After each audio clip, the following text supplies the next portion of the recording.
this is an iHeart podcast. Guaranteed human. Talking to your kids about the dangers of vaping can be hard. Getting them to listen to hot gossip is easy. So here's some drama you could share with your kid. Dude, did you hear about Cassie and Jake? No, but did you hear that vaping can cause irreversible lung damage and nicotine affects brain development? Nuh-uh. You don't need to gossip if you want to have an open conversation about vaping. So if you want to get tips on when and how to talk to your kids, visit talkaboutvaping.org. Brought to you by the American Lung Association and the Ad Council. Hey everyone, it's Emily Simpson and Shane Simpson from the Legally Brunette podcast. Each week, we're bringing you true crime through a legal lens. Whether you want all the facts on the disappearance of Nancy Guthrie, or you still need to wrap your head around the Diddy verdict, we're breaking it all down step by step. And we're not just lawyers, we're also husband and wife. It makes for some pretty entertaining episodes. Listen to Legally Brunette on the iHeartRadio app, Apple Podcasts, or wherever you get your podcasts.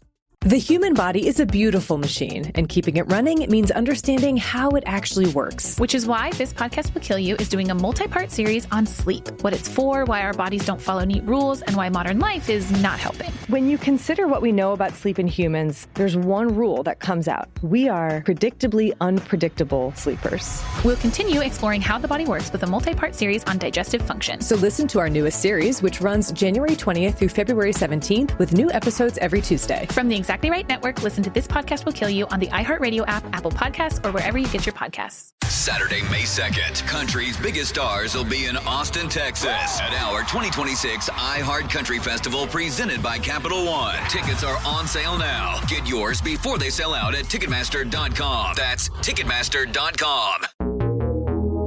Cool Zone Media. Hey everybody, Robert Evans here, and I wanted to let you know this is a compilation episode. So every episode of the week that just happened is here in one convenient and with somewhat less ads package for you to listen to in a long stretch if you want. If you've been listening to the episodes every day this week, there's going to be nothing new here for you, but you can make your own decisions. Welcome to It Could Happen Here, a podcast that has been really, really fucking bleak basically since Trump took office. So instead of doing another episode about how doomed the U.S. is, we are taking a field trip to Argentina to talk about something extremely funny. And that extremely funny thing is the Argentinian president Javier Milei promoting a meme coin and maybe going down for it.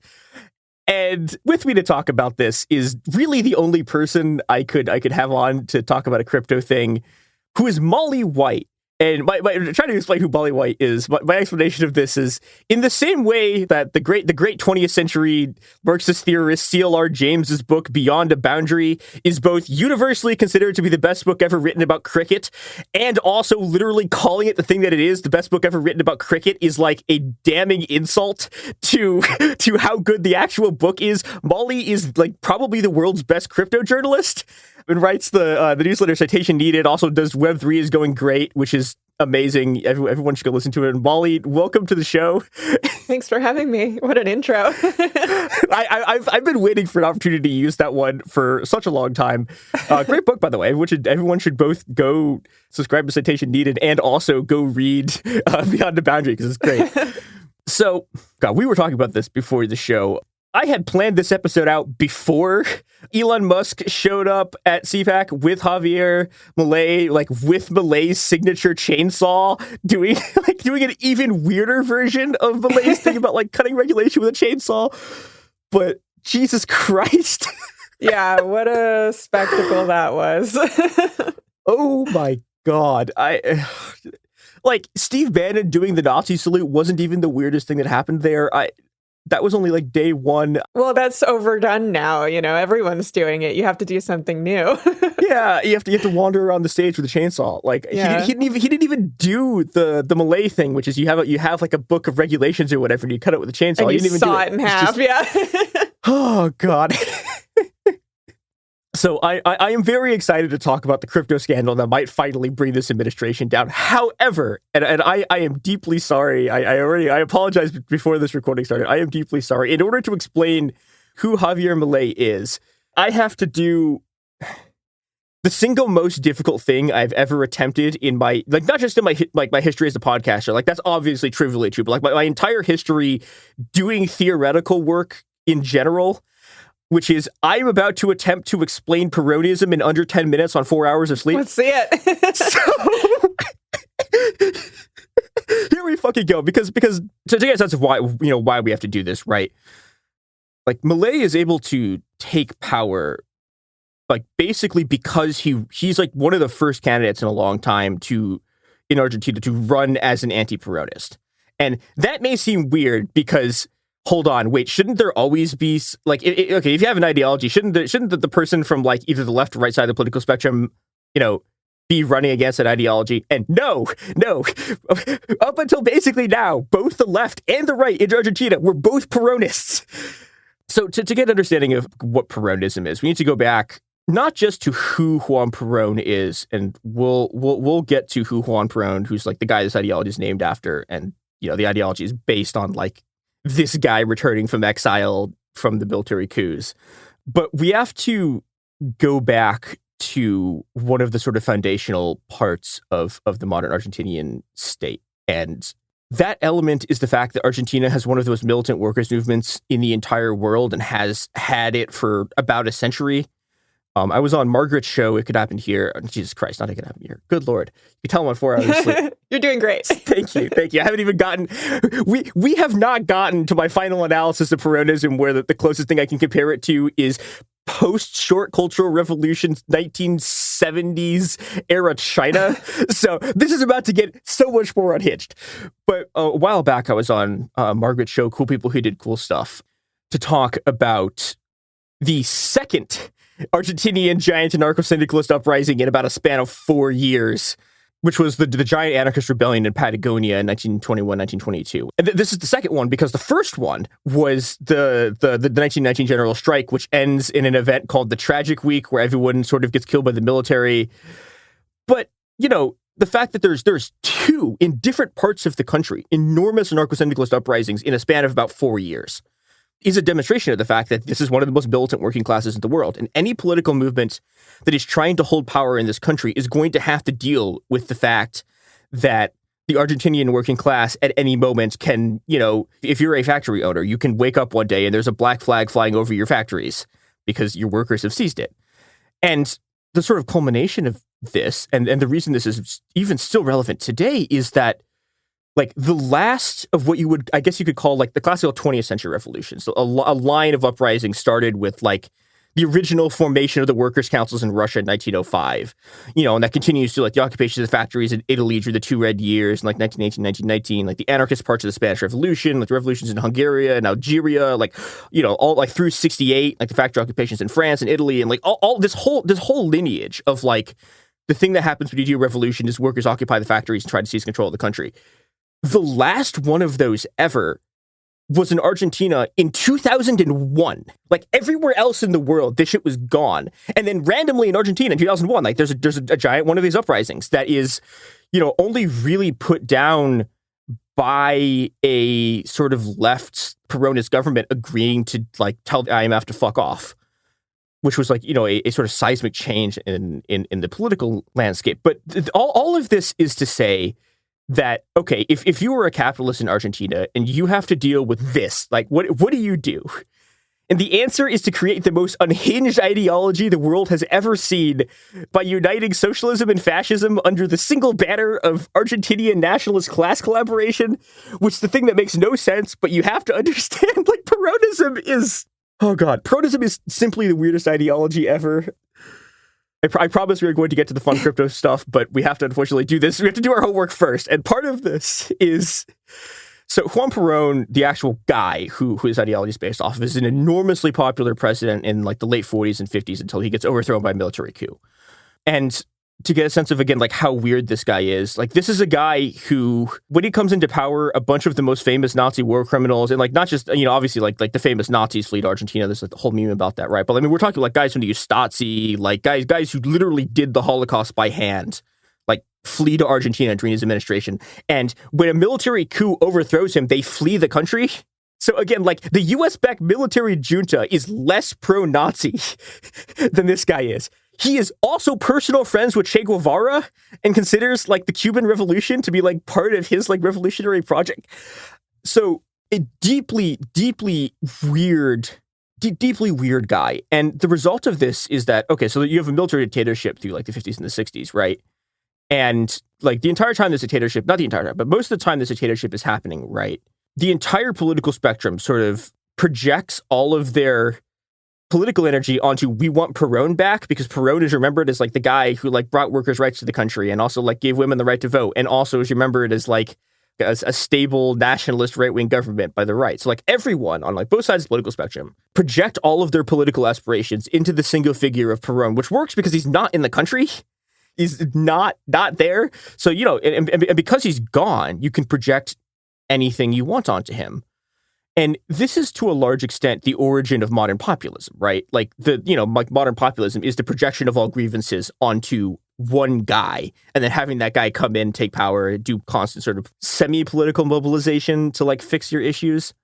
And one of the interesting threads here is that like the theoretical origin of left populism is very specifically Peronism, because one of the theoreticians of like modern left populism, one of the most famous ones, is my old nemesis, the Argentinian political philosopher Ernesto Laclau, and his wife Chantal Mouffe, who were like, these people were like the theoretical forces behind a bunch of like the European left in this sort of Eurocommunism era, and even up until like Podemos in Spain, 2011. Like these are the people who are the theoretical force behind so much like left electoral stuff in the last like 50 years.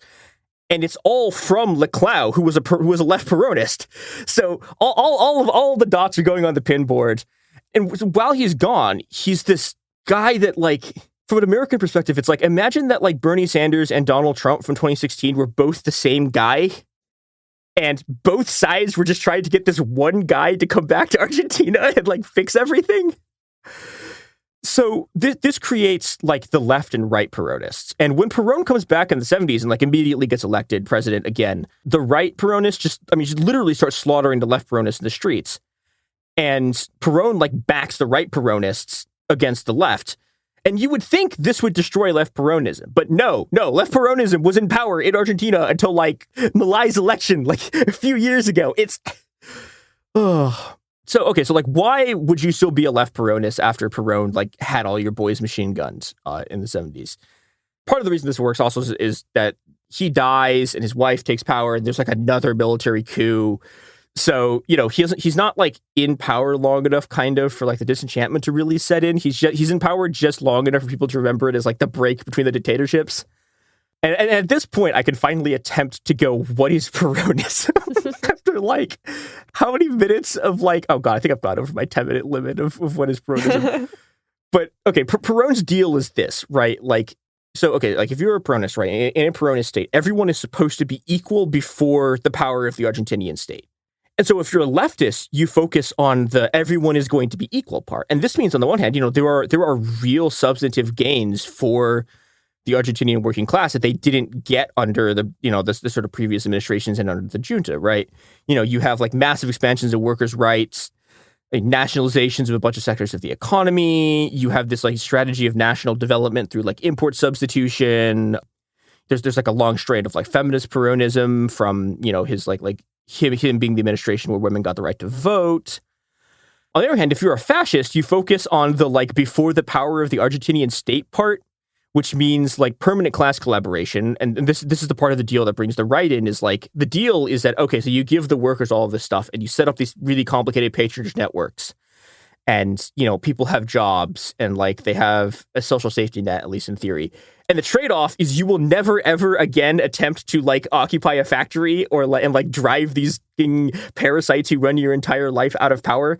And the second part of that is this hardline, unhinged right-wing like Argentinian nationalism, which is wielded against, for example, like Argentinian indigenous groups. And so I promised a comparison to the long 70s long cultural revolution. We've reached that point of it. So to understand like really what this is, right? It's an active counterinsurgency that is waged by the state and waged by a bunch of like parts of the social sector to enfold this really dynamic and militant workers movement into the state in such a way that there can still be politics, kind of, but it won't actually be a threat to the ruling class.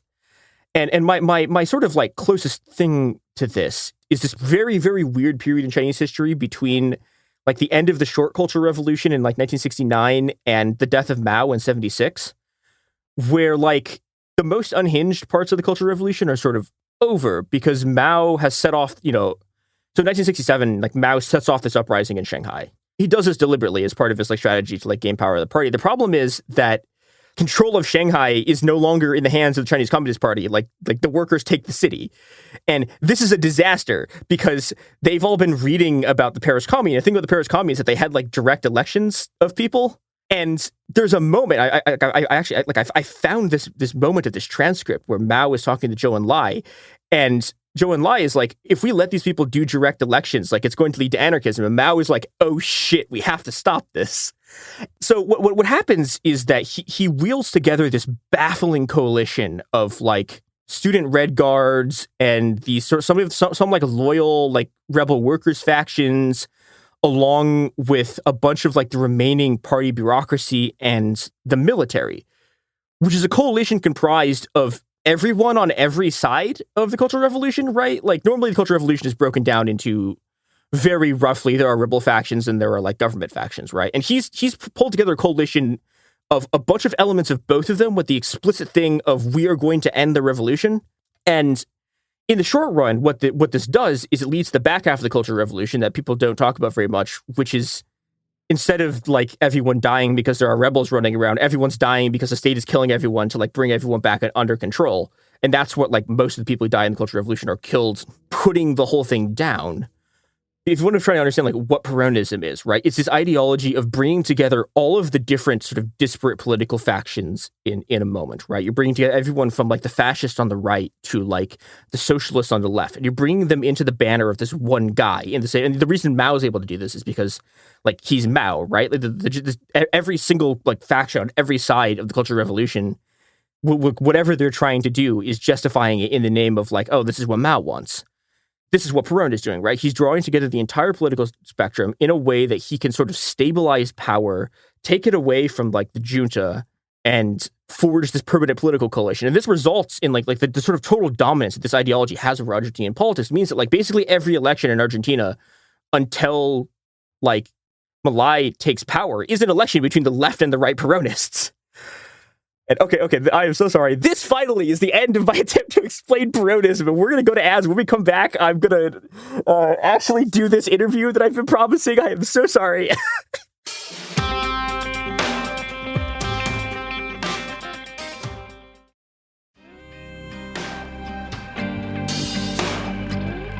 Okay, we are back. Thank you so much for surviving this.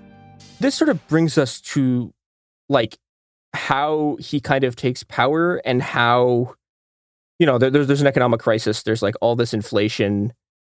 And so he comes in on like, I don't know, we were talking about this beforehand. And we want to talk to you about this. Like there's all these really weird parallels between this and the American election where it's like, except the inflation in Argentina is like real. Yeah. No. We just have this sort of like boogeyman version of it. They actually have hyperinflation. Yeah. Hold on. Let me check the current inflation rate. Yeah, it's like several 100% right now. I think it's like 300 something percent, which is actually Milei's entire thing was that he was going to stop inflation. It's way worse under him than it was under the previous like Peronist administration. Oh, there's one last thing I forgot to mention, which is like, why, if you're on the left, would you take this deal? And this also ties into like how his politics like took over the state, which is that like, there were people in Argentina like under these Peronist governments got things that are like unimaginable here. Like there's one that's important to me, and like obviously like you're still living under capitalism. A lot of it still sucks, but like one of the things that people won under these governments was this mandate that 1% of all government employees had to be trans, which is like unimaginable here. Like even at the height of like, like sort of trans acceptance or whatever, like that's not a thing that's even like, no one even like thinks to ask about that. And like, yeah, like, I don't know, like, yeah, like I might sell my soul to Juan Perón if it meant that like none of my trans friends ever had to sleep in an alley again. Like but the wheels fall off of this and they put the self-described anarcho-capitalists in power, which is great. And oh god. Okay, and this finally gets us to the fun part of this. I said at the top of this episode that like he did a meme coin, right? Can you explain what that is? Because like, oh god. Yeah, so meme coins are a particularly weird part of the cryptocurrency world where they basically go out and say that this is a token that has no inherent value, which I mean, skeptics would argue that that's true of all cryptocurrency, but meme coins very actively embrace that fact, and they're often themed around a meme. So, a lot of people know of Dogecoin, which is themed about around the Shiba Inu dog. They're also sometimes just themed around sort of an idea or a person or, just sort of whatever is capturing the public attention at any given moment. And the idea is that you buy in and all of the attention causes more people to buy in. And if you're really good at it or really lucky, you're one of the first people to buy in. And so you buy in at a low price and then you sell after everyone else has bought in and pump the price up higher. That's the idea. In reality, it doesn't really work that way. It's full of insider trading and market manipulation. And it's not sort of a fair game where anyone has a chance to be one of those early people. But that's sort of the shape of it, at least. And so I guess that brings us to Libra, which is the meme coin that Millet was convinced, I guess, to endorse. Yeah. I mean, I think there's this interesting thing here, too, where it's like, our government is just like a fucking meme coin now. Like, the thing that is in control of the American state is Doge, the Department of Government Efficiency, which is just the Dogecoin meme. Like, Yeah, we're in sort of a post-ironic world at this point where crypto and the U.S. government are somehow completely intertwined. And I guess we should probably mention that just before Trump took office, he launched his own meme coin, which was the Trump token, followed very shortly after by his wife launching the Melania token. And they did what all good meme coins do, which is that they spiked in price based on the original interest. And then they lost everyone a bunch of money once the price came back down, because with meme coins, people lose interest and move on to the next one. And, the Trump token, shockingly, does not have enduring value. So, yeah. And that's this interesting thing about it, which is like, okay, this is just a pump and dump scheme. Yes. Like, it's just securities fraud. Like, we have an entire economy based on security, everyone doing securities fraud, and everyone knows that securities fraud. I don't know. I mean, it's really cynical. Like, if you actually talk to people who are deep into meme coins, either creating them or trading them, there's this broad acceptance that like, oh yeah, it's totally a scam. People are trying to run off with the money after they launch these tokens. Like, there's all of this market manipulation happening. Average everyday people who are, seeing these stories about people buying in super early and then making $1 million out of thin air. Like, that never happens. Those aren't average people. Those are like deeply sophisticated trading bots or people with insider knowledge. Like, everyone knows this and openly discusses it. And yet there's still this active participation in it, because the idea is that like, okay, sure, it's a scam, but if you get in on the scam early enough, you can be the scammer and you can be the one who profits and, screw everybody else. So it's like this really deeply rotten, like cynical world. Yeah, I remember you talked about this on Jamie's show about like how just deeply nihilistic it all is. Yeah. And I think, it's not even, it used to be you had to do metaphors to draw a direct line between this sort of like the nihilism of this shit and like the nihilism of putting like Malai or like putting Trump and Elon like in office. But now it's just, they just do the meme coin, right? Like, there's no... Yeah, the mask is, like, fully off of crypto in the meme coin era, I think. Like, It's kind of amazing how during the previous crypto boom in, like, 2020 and 2021, there was this phrase that everyone was saying, which was WAGME, which was, like, we're all gonna make it. And the idea was, like, we're all gonna get rich together, everyone's gonna succeed. And now it's, like, they've totally... Like, you never hear that anymore. Oh, yeah. And now it's, like, oh, I will punch you in the face and steal your wallet if I get the moment opportunity, and that is like broadly accepted throughout the crypto world. Yeah, and like that is also like what Malai has been doing to like everyone in Argentina, right? Like his thing as he came in is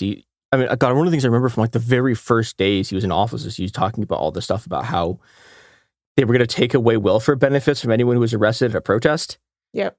And like that didn't stop. There's been massive protests, like basically since the moment he took power. But, you know, like it's just this really deeply cynical, very explicit thing of like pitting like everyone in society against each other. Like, you know, like making this argument to, there's like a CrimeThink article about this where it's like they, you know, like he's very explicitly making this argument that like, well, okay, if you're like a private sector worker and you're making no money, the reason you're making no money is because wages are too high in the public sector. It's because taxes are too high. And if taxes on corporations were lower, they would pay you more. And it's like, yeah, no, like, but it fits into this sort of like pure nihilism of like, yeah, everyone trying to grift each other.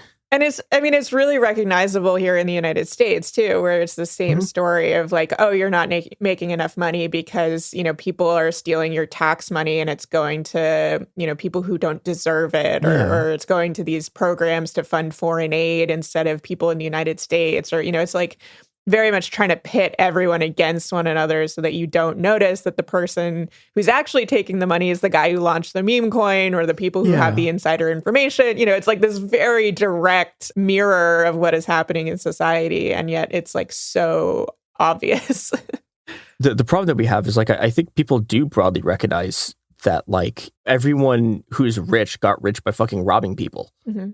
But instead of trying to do anything about that, the solution that's being posited by these people is like, well, instead of you just being scammed all the time, like you could be the scam artist. You could be the robber, yeah. Yeah, like that's like the new scam. Instead of like, you know, because like organizing is fucking hard, right? And like attempting to fight these people is really hard. They have all the money, they have all the power, they have the police, they have the military. And so you get like this shit. On the other hand, sometimes it backfires because these people like are like all in enough on this fucking meme coin shit to like run it. So yeah, let's talk about this specific meme coin Libra. Yeah, so it's kind of a weird example of a meme coin because, you know, most meme coins, the idea is like, this has no intrinsic value, this has no purpose, you just gamble on the token price and hope for the best. Mm-hmm. Libra was ostensibly supposed to actually have some sort of point to it. Making it much unlike most of the meme coins, but it was still, you know, basically a meme coin under the hood. But the idea was that like somehow some of the profits from this Libra token were going to be put towards supporting Argentine entrepreneurs or something like that. There was this sort of like social benefit side to it which was all very vague and like there was very little detail. Like you know, you never really know with these things what is actually supposed to happen, but that was the story, is that like this is going to support Argentine entrepreneurs and it's going to funnel money to their projects and all this. It almost feels like an older kind of scam. Like it reminds me of like an NFT scam where like they'll be like, somewhere in the future we're going to make a game and you're all going to vote. It's like that thing, but they brought it back for one last ride. Right. It's like the historical like 2020 era crypto scam where it was like, look, we have this beautiful roadmap of all these things we're going to do and we're going to give you gifts and rewards. And then it's like, okay, but how is it going to work? And they're like, oh, don't worry about it. We'll tell you later. Just give us your money now. And that was kind of the idea with the Libra coin. But basically, the team behind it had some folks who were involved in something called Tech Forum Argentina, which was like a group of tech entrepreneurs with this sort of like blockchain angle to it, who had access to Malay via this sort of project that was happening in Argentina where you could like pay to come to this conference and Malay was going to be there and all this. And so they joined forces with some meme coin guys who had a lot of experience launching other meme coin projects, including the Melania token, including the Enron token, which was literally launched by someone who purchased the like trademark rights to the Enron company. I forgot about that. Oh, no. Yeah, that came back to haunt us. And so they all joined forces and launched this meme coin, and they were able to get President Milei to promote the meme coin on his Twitter account by saying like, here's this Libra project. It's going to support Argentinian entrepreneurs. Here's the contract address, buy in. And so everyone got super excited because a president had just endorsed a meme coin. And he unfortunately was too slow to be the first president to do such a thing, with Trump beating him to that particular record. But I actually can't believe, am I blanking on his name? The guy in El Salvador hadn't pulled one yet. Oh, yeah, Bukele. I'm like stunned he hadn't done it yet.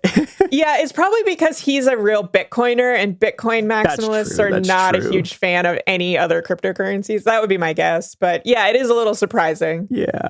Oh, also, there's another unhinged angle here, which I want to briefly mention because it's extremely funny. One of my good friends, Julie, pointed me to, which is part of the thing that originally made me want to do this, is that, so one of the people who was like involved in like this hookup process with like the crypto people was this guy named Augustin Lahaye, who's like this very, very famous conservative writer. And he's the guy who like introduced the concept of gender ideology to Argentina. So he's, like one of what Lahaye's like big things is like being a TERF all the time. Right. And the guy who like got all of these people into TERF shit is like the guy who introduced him to this fucking crypto scam. And he might have to sell him out in order to get out of the crypto scam bullshit, which is just, oh God. Trans people getting our revenge. You love to see it. Speaking of crypto scams, we should take one more ad break before we get into all of the rest of this bullshit.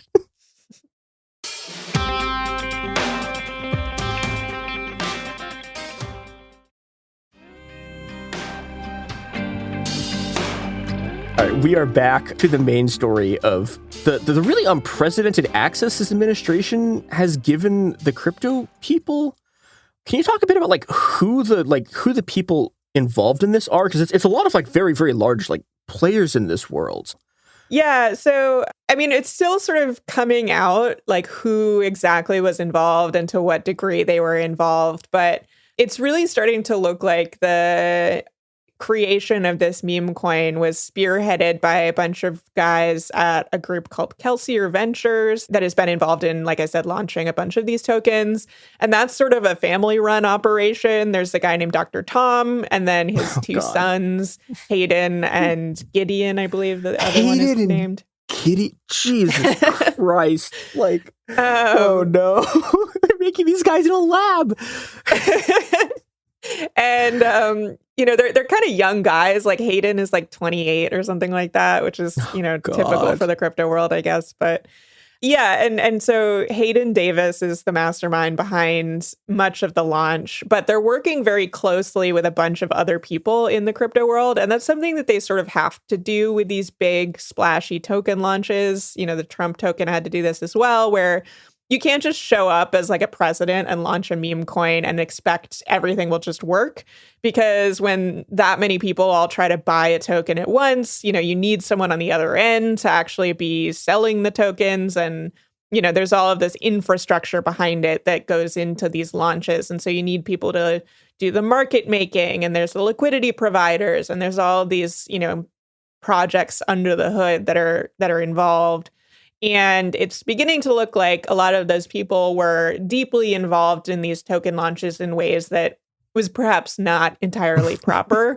Yeah. I know propriety around meme coin launches is maybe a lot to expect, but, there's sort of talks about how one of the co-founders of a project called Meteora, which is one of these huge liquidity platforms and also a place where people are actually buying these tokens. Can you explain like what a liquidity platform is for listeners? Yeah. So it's basically sort of what I suggested, which is that like if you go out and launch a token and you don't do any prep, when someone goes to buy that token, or sell that token, there's no one on the other side of that trade. You need some amount of liquidity in the markets when you start off. Yeah, so there have to be like actual tokens that you can sell to people.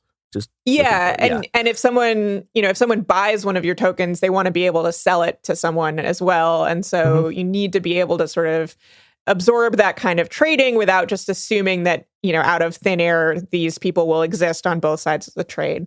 And so there are these projects called liquidity providers where, sometimes it's like big firms will provide liquidity and they'll step in that role. And that's sort of the market maker end of things.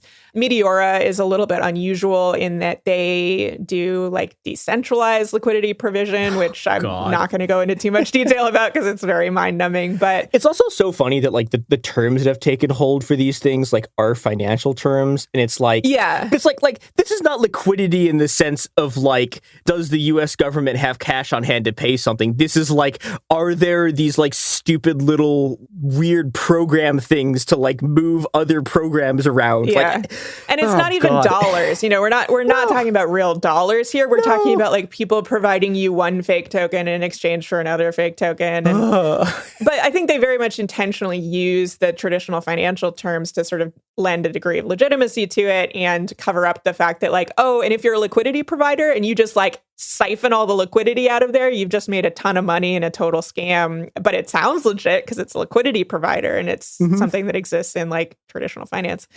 But yeah, so there's this Meteora project where that liquidity operation all happens. And, Meteora was deeply sort of involved in some of these big token launches, like Trump token was starting out on Meteora. Melania started out there. This Libra token started out there. And now it seems like the co-founder was like very closely connected to this Hayden guy. He even supposedly introduced the Melania team to Hayden Davis, the Kelsier guy. It sounds like, according to some of the allegations out there, he was personally involved in a lot of this early insider trading that I'm sure we'll get into when it comes to Libra token and why everything went so wrong. And it seems like there is this sort of network of people throughout this meme coin world who are running these big platforms and who are making connections and all of that, who are personally insider trading a lot of these big token launches so that when those people who are buying it up early and making all this money, it's like, oh yeah, that's the guy who runs Meteora. This happens so much in the crypto world, and I should stop being surprised every time it happens. But what happened is when the co-founder of Meteora stepped down, the other co-founder, who was like previously not really known, stepped up and was like, hey, I'm the other co-founder. And he released this whole statement about how Ben Chow, the co-founder who stepped down, was, he thought he was totally innocent of all this and nothing shady was happening at Meteora, et cetera. The other co-founder who just like came out of the woodwork, he runs Jupiter, which is it's like the ostensible Meteora competitor. It's like, oh yeah, it's all just the same people, behind the scenes. Yeah. And, some of the insiders who were sort of whistleblowing on this were saying, oh yeah, the Jupiter guys were all insider trading too. The Meteora guys are insider trading. Like they're all trading against you. So it's really exposed a lot of the rot in this sort of meme coin world, in all of this infrastructure. And the fact that like, oh yeah, when you're buying meme coins, like you are playing in a rigged casino, which has certainly not done any favors to the meme coin reputation, but certainly also to Malays as well.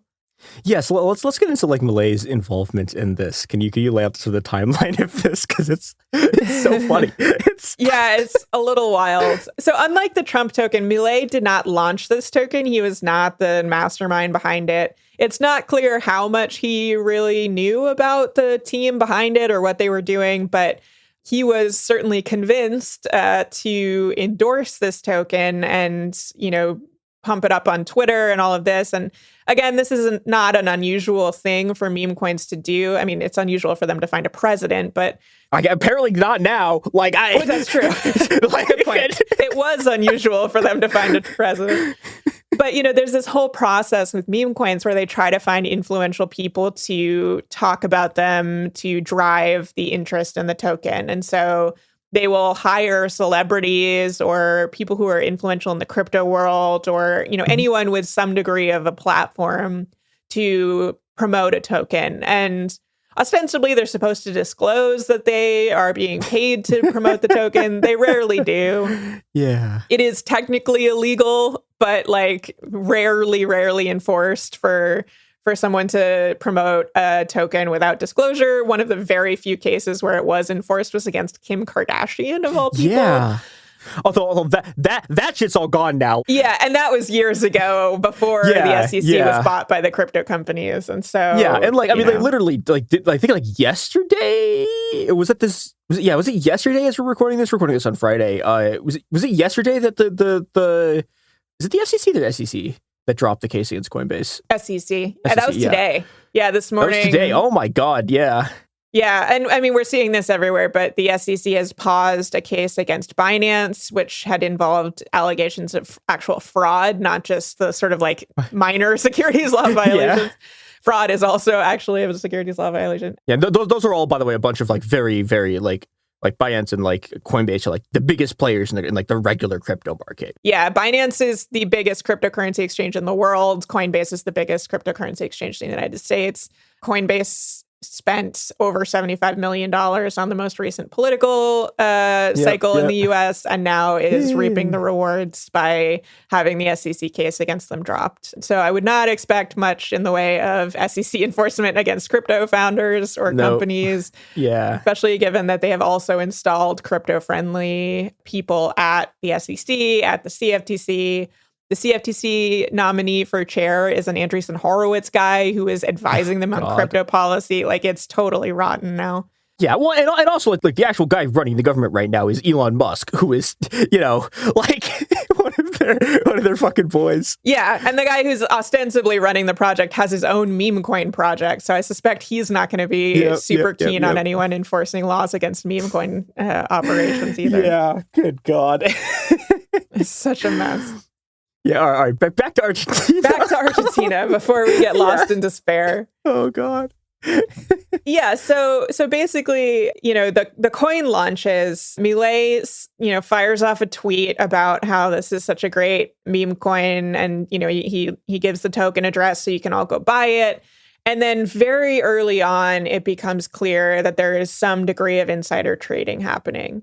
So, the beauty and the horror of crypto is that it's all recorded on a public blockchain. People can look at who is doing the early trades in these tokens.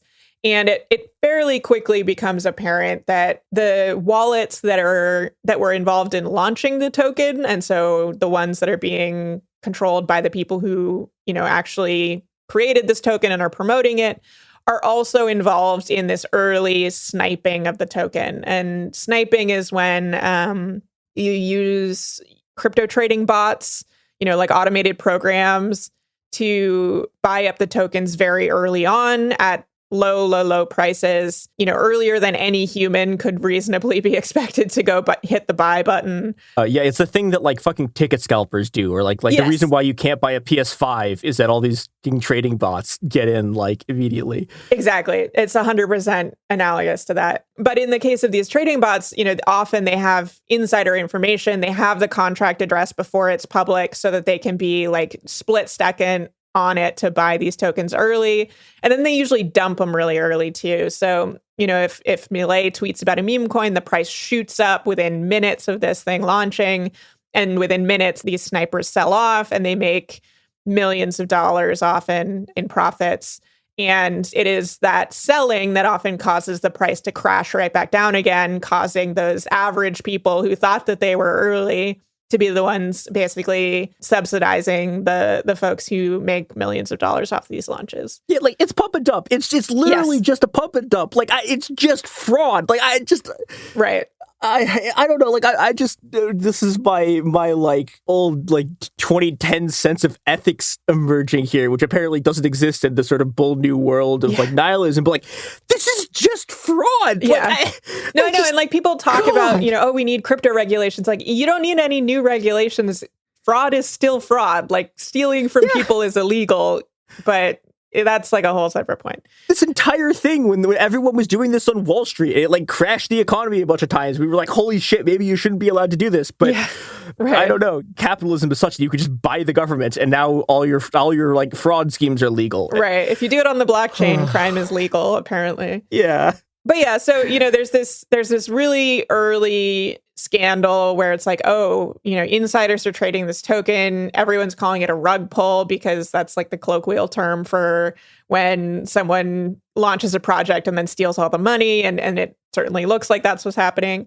And so Milei very quickly distances himself from the project. He deletes the tweet that he made and he sends out a new tweet saying, basically, I didn't know anything about these guys. I don't really know what their project is. I just thought it was this, cool thing that was going to support Argentinian businesses. I renounced all affiliation with it, basically. And then he, of course, like blames his political opponents for trying to weaponize this against him. And, he goes very much out swinging on people being like, I can't believe you're taking advantage of this scam to come after my reputation. The Peronists made me do it. Juan yeah, Perón. Right. Exactly. He's like, this is all your fault somehow. So anyway, that all happens, and it sort of launches the project into chaos because the way that the people on the inside are talking about it, and huge grain of salt here because, these are people who are potentially admitting to their crimes. Well, and also, these are professional liars. Their job is to lie to people for a living. And several of the things that they've said have already been proven to be untrue. So, huge grain of salt here. But their story is that, we were sniping the token, yes, but it's not bad because we were doing it to try to protect people from the other token snipers who show up on launches like this.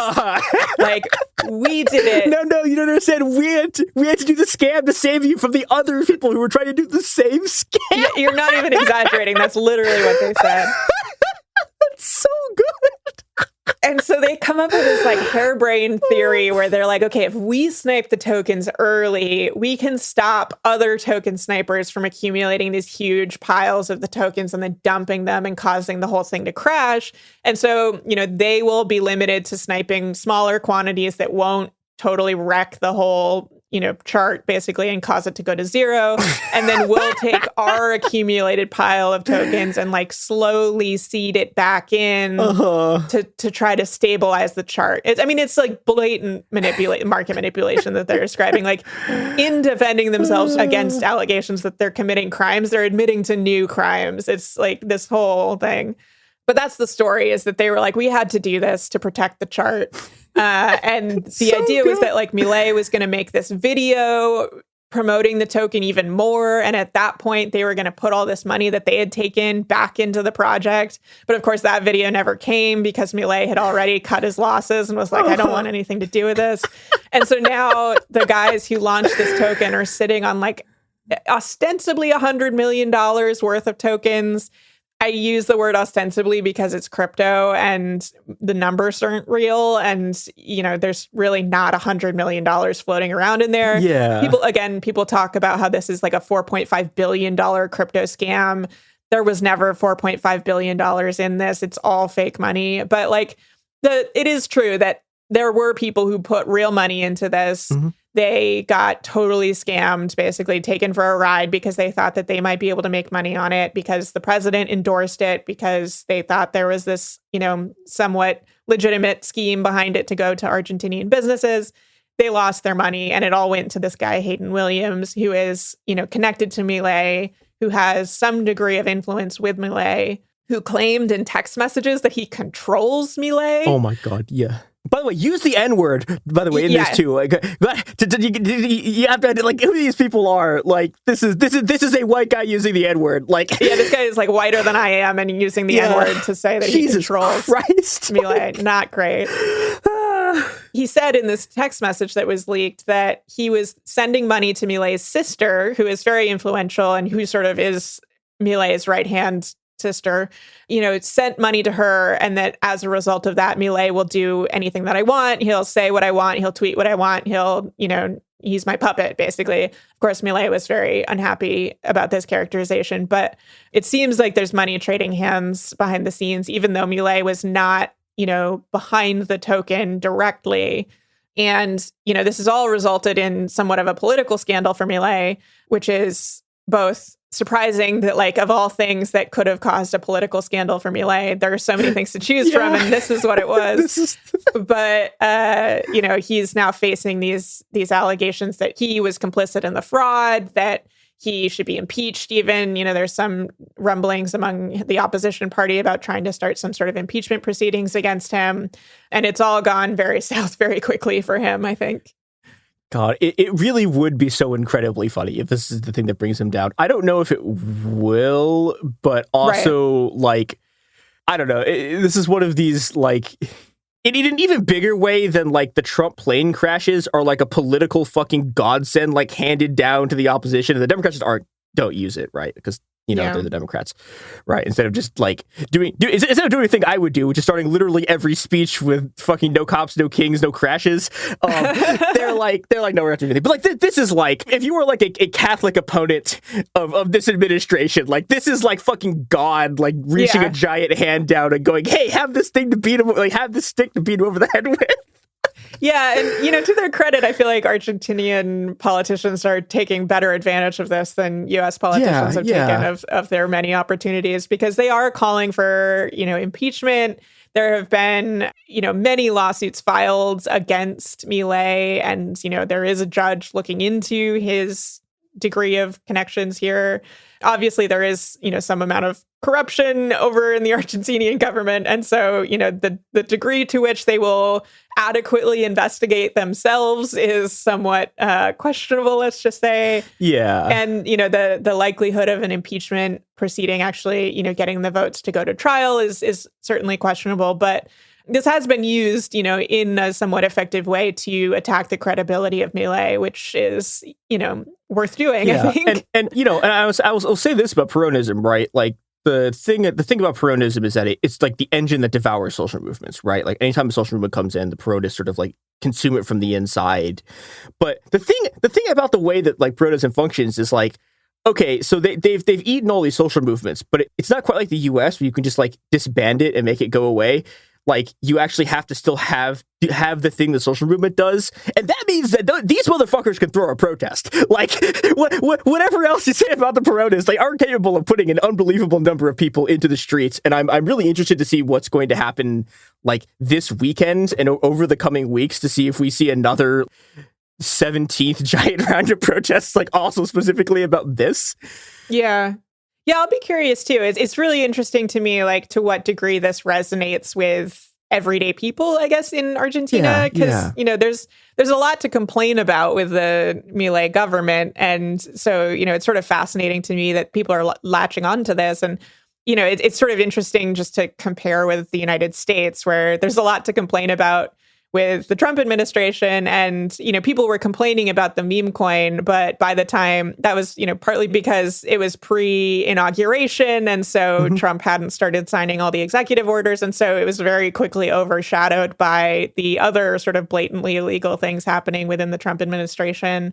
And so it didn't get that much traction in sort of the longer term. So it's interesting to me to watch this play out in a different country where, Milei has been in office for some time now, and, this has gained at least some degree of a foothold. And I'll be curious to see, if that endures or not. He's sort of trying to play it off as like, everyone knows crypto is risky. He said something, he tried to do this like damage control interview on TV where he said that basically like the people who bought this token knew they were playing Russian roulette and they got the bullet, which is a wild thing to say. Jesus Christ. Yeah, that's just a nutty thing to say, but also very in character for him. Uh-huh. And, he said something in that interview to the effect of like, only a couple thousand people lost money. What's the chances that those people were even Argentinian? Like, we shouldn't even care if they were, not Argentinian. And so, it's sort of interesting to watch him try to downplay this. It's like, well, yeah, of course people lost money. It's a scam, It's just like, yeah, I guess.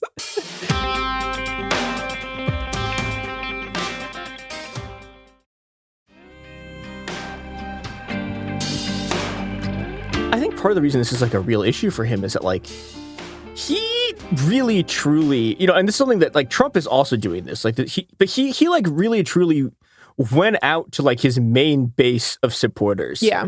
And was like, I'm just going to take you up behind a woodshed and shoot you and like take the money out of your pocket. And like the way he's like systematically fucking all of the people who are supposed to be his political base. And like Trump was also doing this, but like people sort of like hasn't set in that this is what's happening. Whereas like this rug pull thing, it's like, this is like the only thing that the fucking unhinged right-wing crypto bro people care about. Like, this is like the one thing you could possibly do to like piss them off. Yeah. It's really interesting to see like what causes crypto people to turn on you, because it did happen in a much more limited way with Trump, where, the US crypto movement, I guess that's not the right word for it, but the industry or the crypto world had really supported Trump very heavily. And, they had donated to him, but there was also this widespread belief among people who traded crypto that Trump was going to be good for crypto. He was going to cause crypto prices to go up. He was going to fix all these regulations that they thought were holding the industry back and all this stuff. And then when Trump came out and launched a meme coin, some of his most devoted fans among the crypto community were horrified by it. And they really responded in a way that I think a lot of people didn't expect, which was like, I can't believe he's doing this grifty meme coin. He's supposed to believe in crypto, not just use it to steal money from his supporters. And so like there was actually this degree of shock that very briefly rattled the crypto world in the US as well. And so I think that's, sort of interesting to see is that like, okay, you're allowed to do scams and, run your government in a way that personally benefits you as long as it's not reflecting poorly on us and it's not taking money from us. But as soon as it starts to make people, look askance at meme coins or the crypto world in general, or it starts to affect crypto prices, then things turn bad somewhat quickly. Yeah, I wonder, I don't know, I'm interested in your take on this. Like, how much of that is people who are in less meme coiny things who are worried about like their assets because they at some point like have to be able to cash out? Yeah, I think that's a big part of it. Like there are factions in crypto where I sort of referred to this earlier when we were talking about Bukele, but there are Bitcoiners who believe that Bitcoin is the one true cryptocurrency and that everything else is a total scam. And so they are really upset when these meme coins come out because they feel like it reflects poorly on Bitcoin because people just sort of lump everything together. There's sort of a step down from that, which is people who think that there are more legitimate cryptocurrencies besides Bitcoin, but meme coins are not them. And so there's been all this talk recently where they're like, look at all these meme coin scams that are getting in the news. There was like the Hawk Tua meme coin that totally stole a news cycle for a minute there.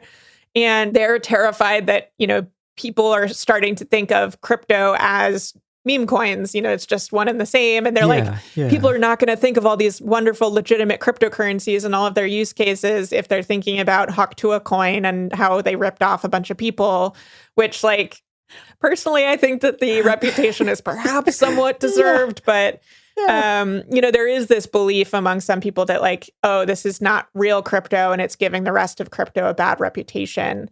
And we're actually starting to see talk of that in some of the higher places where I've been seeing reporting that people are talking about the Hawk Tua coin on Capitol Hill, when they're talking about shredding regulations to prevent people from running securities frauds. The opposition is like, well, do we want Hawk Tua coin everywhere? Like, is this really what we want? And so it is, affecting the public perception and the perception in, Congress to some extent, which I think is what's really scaring people because they've just made these huge inroads with all of these now crypto-friendly politicians and friendly regulators. And now crypto is out here making a fool of itself right as, new legislation or regulation might be installed. Yeah, and this gets me to, I think, the thing I want to close on, which is, we actually did successfully as a society kill the NFT. Yeah. We took that motherfucker out back and stabbed it to death. Yep. And I'm wondering whether you think that this is a moment where we can use this as a wedge thing to try to fucking kill this entire industry and how vulnerable they are to the negative PR rattlings from all of this. Yeah, I mean, I think that's a really good point that the NFT, even as crypto has had a resurgence, Bitcoin crossed $100,000, NFTs are nowhere to be found. The NFT platforms are struggling. A couple of them just went out of business. And I think it is largely thanks to the fact that NFTs became really cringe. Everyone was like, oh, those stupid monkey pictures. And that had a really devastating impact on this entire industry that was supposed to be the future of art or whatever.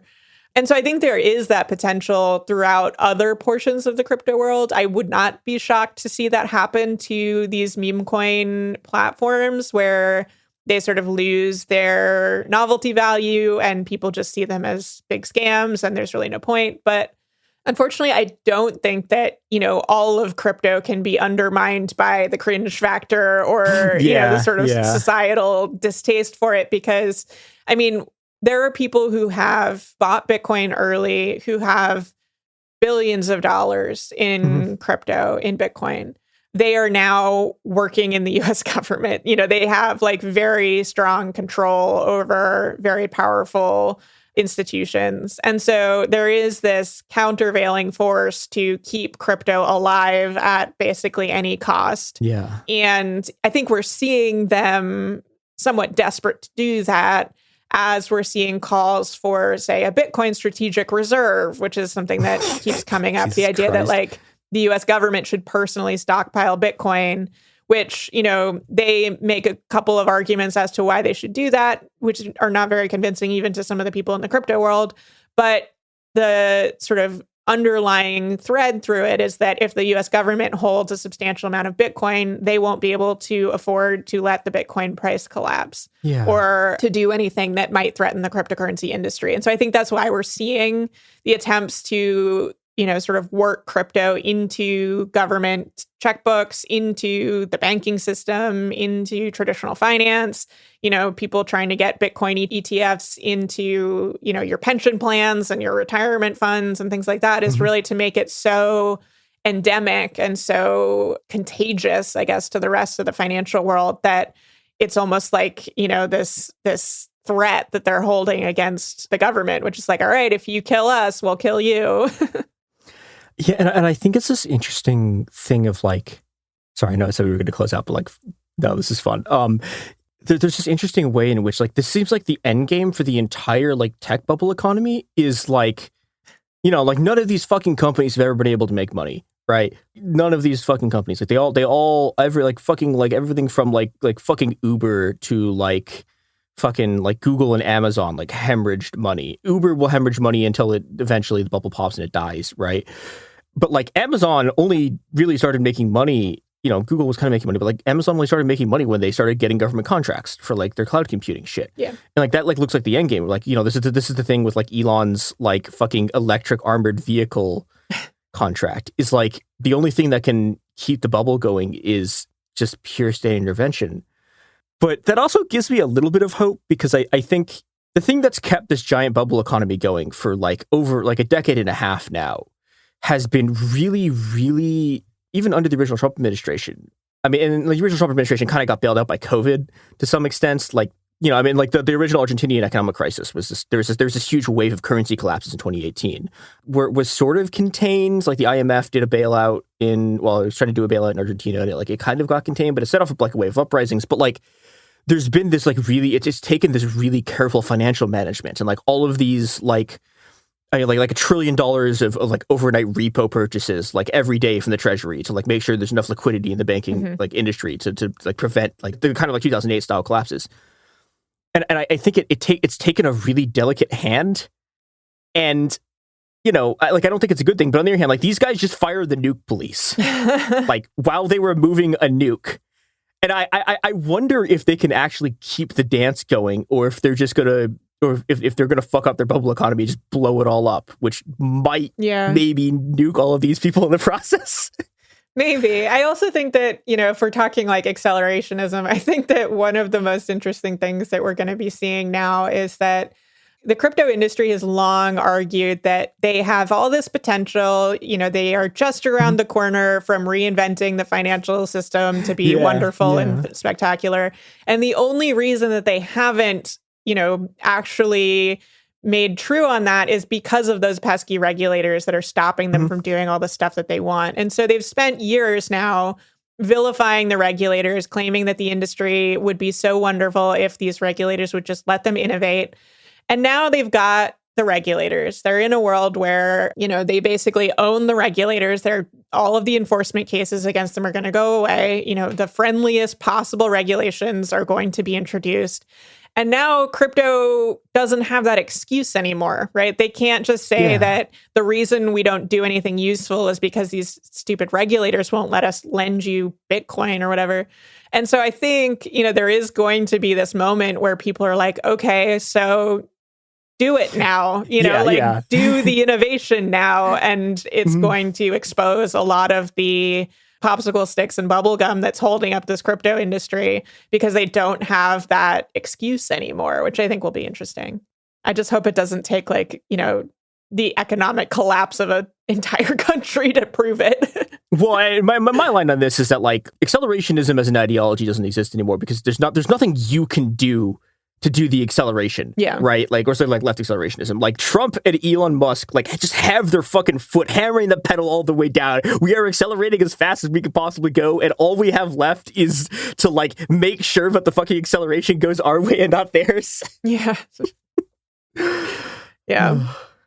But I guess, like, it's me trying to find a light in the darkness, It's like, all right, well, I guess at least we might see the crypto industry fall apart. Yeah. Well, and look, they might bring down the first anarcho-capitalist president. So yeah, that's true. Yeah, I don't know. Today, Argentina, tomorrow, the world. Yeah.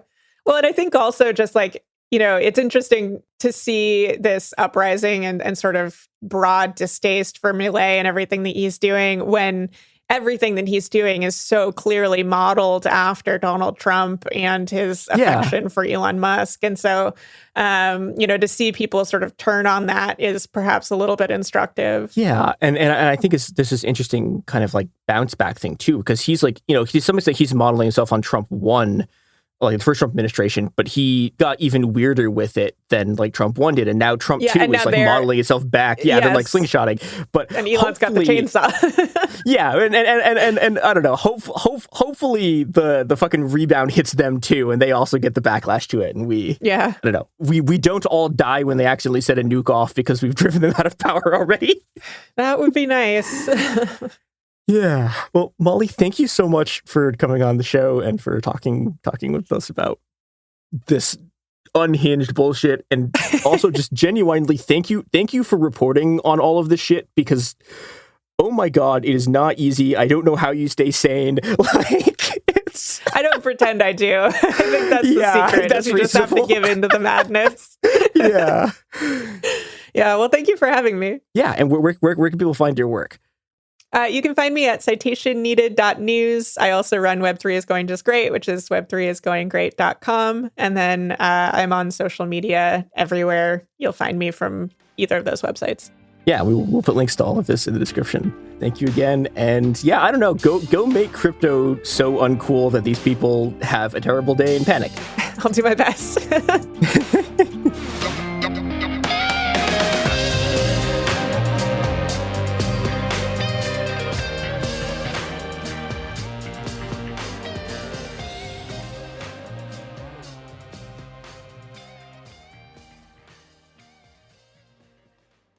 Ever feel like you're being chased by the marriage police? Welcome to Boys and Girls, the podcast where dating isn't dating. Arranged marriage is basically a reality show, except the contestants are strangers and your entire family is judging. You're sipping coffee with one maybe, grabbing dinner with another, and praying your karmic Ken or Barbie appears before your shelf life runs out. Trust me, I've been through this ancient and unshakable tradition. I jumped in hoping to find love the right way, and instead I found chaos, cringe, and comedy. And now I'm looking for healing. Boys and Girls dives into every twist and turn of the arranged marriage carousel. The meet awkward, the near misses, the heartbreak, and let's not forget all the jokes. Listen to Boys and Girls on the iHeartRadio app, Apple Podcasts, or wherever you get your podcasts. Welcome to Dirty Rush, the truth about sorority life, the good, the bad, and the sisterhood. With your hosts, me, Gia Giudice, Daisy Kent, and Jennifer Fessler.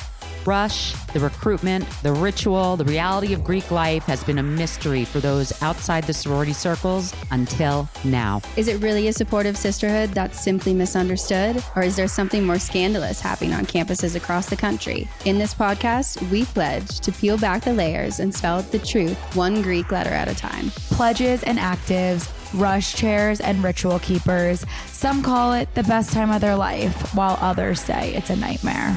From a perfect rush to recruitment scandals, what is really going on behind the doors of those sorority houses from Alpha to Omega? We're taking you inside Sorority Row, including the chapter room, as we explore the fellowship and the frenemies. Let's get dirty. Listen to Dirty Rush on the iHeartRadio app, Apple Podcasts, or wherever you get your podcasts. You know Roald Dahl, the writer who thought up Willy Wonka, Matilda, and the BFG. But did you know he was also a spy? Was this before he wrote his stories? It must have been. Our new podcast series, The Secret World of Roald Dahl, is a wild journey through the hidden chapters of his extraordinary, controversial life. His job was literally to seduce the wives of powerful Americans. What? And he was really good at it. You probably won't believe it either. Okay, I don't think that's true. I'm telling you, the guy was a spy.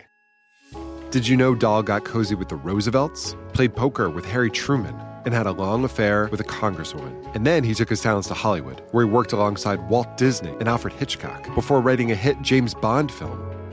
How did this secret agent wind up as the most successful children's author ever? And what darkness from his covert past seeped into the stories we read as kids? The true story is stranger than anything he ever wrote. Listen to The Secret World of Roald Dahl on the iHeartRadio app, Apple Podcasts, or wherever you get your podcasts. When you feel uncomfortable, what do you put on? Biggie. You put on Biggie when you feel uncomfortable? Because I want to get confident. This is DJ Hester Prynne's Music is Therapy, a new podcast from me, a DJ and licensed therapist that asks one simple question. Who do you want to be? And what's the song that can take you there? Music changes what you feel, and what you feel changes what you do, right? That moment where a song shifts something inside you, that's where transformation starts. This year, I'm talking to experts across every area of life, like personal finance icon Gene Chatsky, New York Times journalist David Gellis, relationship legend Dan Savage, human connection teacher Mark Groves, and the man who shaped my ear more than anyone, Questlove. They'll bring the strategies, I'll pair them with the right records, and we'll teach you how to use the music to make change stick. This isn't just a podcast. It's unconventional therapy for your entire year. Listen to DJ Hester Prynne's Music is Therapy on the iHeartRadio app, Apple Podcasts, or wherever you get your podcasts. Hi, everyone, and welcome to It Could Happen Here, a podcast about things falling apart and the people putting them back together. And today, Garrison and I are joined by Haley and Dan. Both Haley and Dan are gender-affirming care providers in the Northeast, and they both work at federally qualified health centers. Welcome to the show, guys. Thank you so much. Thank you. Okay, so for people who are not familiar, right, maybe they've been fortunate enough to have like really good healthcare their whole life, or fortunate enough to not live in the United States and have this bizarre like web of healthcare provision. Can you explain what a federally qualified healthcare center is? Sure. You mind if I take this one, Haley? Mm-hmm. So I would start by saying that our industry, our advocacy arms would riot if they assumed that federally qualified health centers weren't good care, right? So I got to dismiss with that to start with, right? Oh, yeah. I guess good is a relative to... Yeah, I've relied on federally qualified healthcare center for a while, and it was great. They were very nice. Actually, my prescriptions cost a lot less now than they do with my very expensive iHeart insurance. Yeah. So around the 1960s, there was the sort of free clinic movement that got started. And what grew out of that became the federally qualified health center system in the United States. So there are roughly 1,600 unique federally qualified health centers all over the country. And we, as in sort of, confederated set of health centers all across the country, are responsible for treating those most in need in the United States. So the Medicaid population, those without insurance, we cannot turn anybody away if you do not have insurance.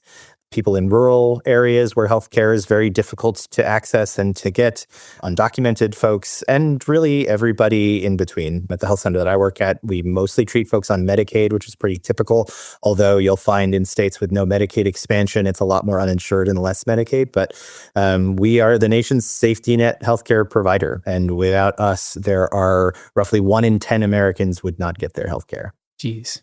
For like, I guess, people who are not in the United States, do you want to go and give us like a 1-minute speed run of what Medicaid is, Medicare? Sure. So America does not have a nationalized insurance program, as we are very frustrated with most of the time. It's mostly commercial insurance that you mostly get through your job. But if you are not fortunate, is not the right word, but if you're not fortunate enough to get that, Medicaid is the system that gives health insurance to people who are living at or below the federal poverty line. With the Affordable Care Act or the ACA, Obamacare, that level raised a little bit, so you could still get Medicaid if you were at above the federal poverty line, but this is mostly for the working poor. That's who gets Medicaid. Cool, yeah, it's a great system. So let's talk about how this is funded then. Like you said, the US doesn't have like a single-payer healthcare system. So how are these healthcare centers funded right now? Or maybe how were they funded like 6 weeks ago? Yeah. So most of the work that we do is fee for service. We're not a lot different than a lot of other places in that regard, right? If you have Medicaid patients, we are a fee for service program. We give provision of care to them on a per visit basis, same as anywhere else in the country and how that works. And we get reimbursed for it. What makes FQs different than everywhere else is two things. One, we get a special rate that is designated because of our willingness to take on these more expensive, more complicated patients and to ensure that they are healthy enough to keep out of expensive systems of care, like emergency rooms and things of that nature. Yeah. And two is that we have a grant called the Fed 330. And this is a sort of like large sort of use it as you need to grant that, depending on the agency, is anywhere from 5 to 25% of your total annual funds and is meant to cover all of the folks who can't afford care and are uninsured. Part of my funding also, I do a lot of work with HIV and HIV prevention. So a lot of my work is done via Ryan White funding. And there's some other kind of separate funding streams that's applicable specifically to gender affirming care. Yeah. However, it's all kind of messy and tied up in a lot of those other funding streams that Dan mentioned. And there's some specific limitations because of those funding streams, again, historically, because who knows right now. But through something called the Hyde Amendment, it means that our funding would be at jeopardy if we provided abortion care. Mm-hmm. So there are some kind of limitations. A lot of what we do as an FQHC is providing really comprehensive, expansive care. We're kind of some of the few clinics that do everything that we do under one roof. Yeah. But there have been some limitations, specifically abortion, to that. Yeah, it's more of a healthcare experience that I'm used to as someone from Europe, like going to one of these centers than like the American one where you get a referral and then get it approved and blah, blah, blah. And like a lot of the ways that I talk to friends who live in other countries, like I feel like my role is kind of more similar to like a GP. As a nurse practitioner, there isn't necessarily an equivalent, but I feel like a GP is kind of a very similar, universal way to understand a lot of what I do. Yeah, that makes sense. So can you explain Ryan White funding? Like, where does that come from? Why is it called Ryan White? So basically, Ryan White funding was initiated in, I believe, the early 90s during the AIDS crisis and was a large government initiative. It's named after Ryan White, who was a patient who contracted HIV through a blood transfusion. Yeah. So Ryan White funding right now is a major source for funding things like PrEP, which is medication for prevention for HIV, as well as direct HIV treatment. Yeah. So a number of these things, right? Gender affirming care, perhaps care for people with HIV or preventing people from getting HIV through like pre-exposure prophylaxis, like you said, like these are things that have been like at the center of the culture war for the current government, right? Like they're like the things that they point to as, whatever they're sort of like in Paxton's construction of fascism, he talks about moral decline, right? And this is their moral decline. That this is what they use when they're constructing their kind of "we will save you" narrative. What does that mean for funding, and like what does that mean more importantly for your patients, for people who come to you for these different types of care? I mean, I think it's terrifying. I think I'm more on the patient-facing side, so a lot of the conversations I've been having are just about the uncertainty. I'm a prescriber for a lot of trans youth, adolescents, and young adults. And so, moreover, the uncertainty of just being able to, get their medication, the stress of being publicly named and targeted in this culture war has just created a climate of fear. As my job, I want to be able to reassure patients that I am going to fight for them and do all that I can.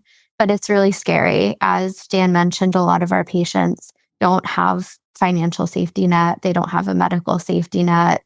We're really the one option for them. And if our clinic does not continue to offer this type of care, these are our kids who are going to go without hormones. I prescribe puberty blockers. My work as a gender affirming care provider isn't just blockers and hormones, but those are medications that we know are life-saving. We know that unfortunately kids will suicide if they don't have access to those medications. And so I think, talking about funding, talking about kind of these bigger shifts politically, are things that unfortunately a lot of the conversations I'm having are really coming just down to safety and safety planning, and figuring out support networks and talking about creative ways to get hormones if we can't prescribe them. Yeah. I think it's worth talking about the fact that like there's so many angles of attack on this, right? There is the one that is just very clearly aimed at trans kids, right? The EO that specifies like protecting children, it's nonsense, but that is aimed at ending this care everywhere. Yeah. Now, are they going to be able to do it everywhere? I don't know, maybe, but not quickly. But they can end it for FQHCs all across the country by simply making it like the Hyde Amendment. If we were to perform abortion services at the place that I work, then we would lose our Fed 330 funding and we would lose our FQ designation, which would cut our rate in half. And that would devastate the business and put us out and mean that we could not care for the thousands and thousands and thousands of other people that we care for besides those kids, right? Right. Then there are also the Doge fuckery that is going to harm all of this and may create a lot of the same outcomes, right? Which is they turned off grants kind of just across the board. Yes, some of them were targeted on things like gender affirming care, but most of them were just like, it's a grant, we're turning it off. And then there was the TRO, but much of that funding has remained frozen. We have been told that the system is up and running and that they undid what they did and the courts stepped in and, oh, don't we have the courts still here in the United States? Isn't that a good thing?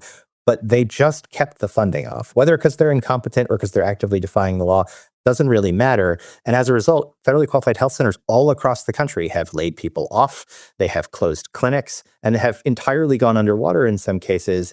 And then those people are not there to treat the community that needs them so badly. Yeah. And all of these systems are grounded in their communities. So when you lose, the clinic that's in LA that had to close its doors for the office that's, on one side of town, the people there knew that place. It was part of their community, part of their existence. It was grounded in that community and its community's needs.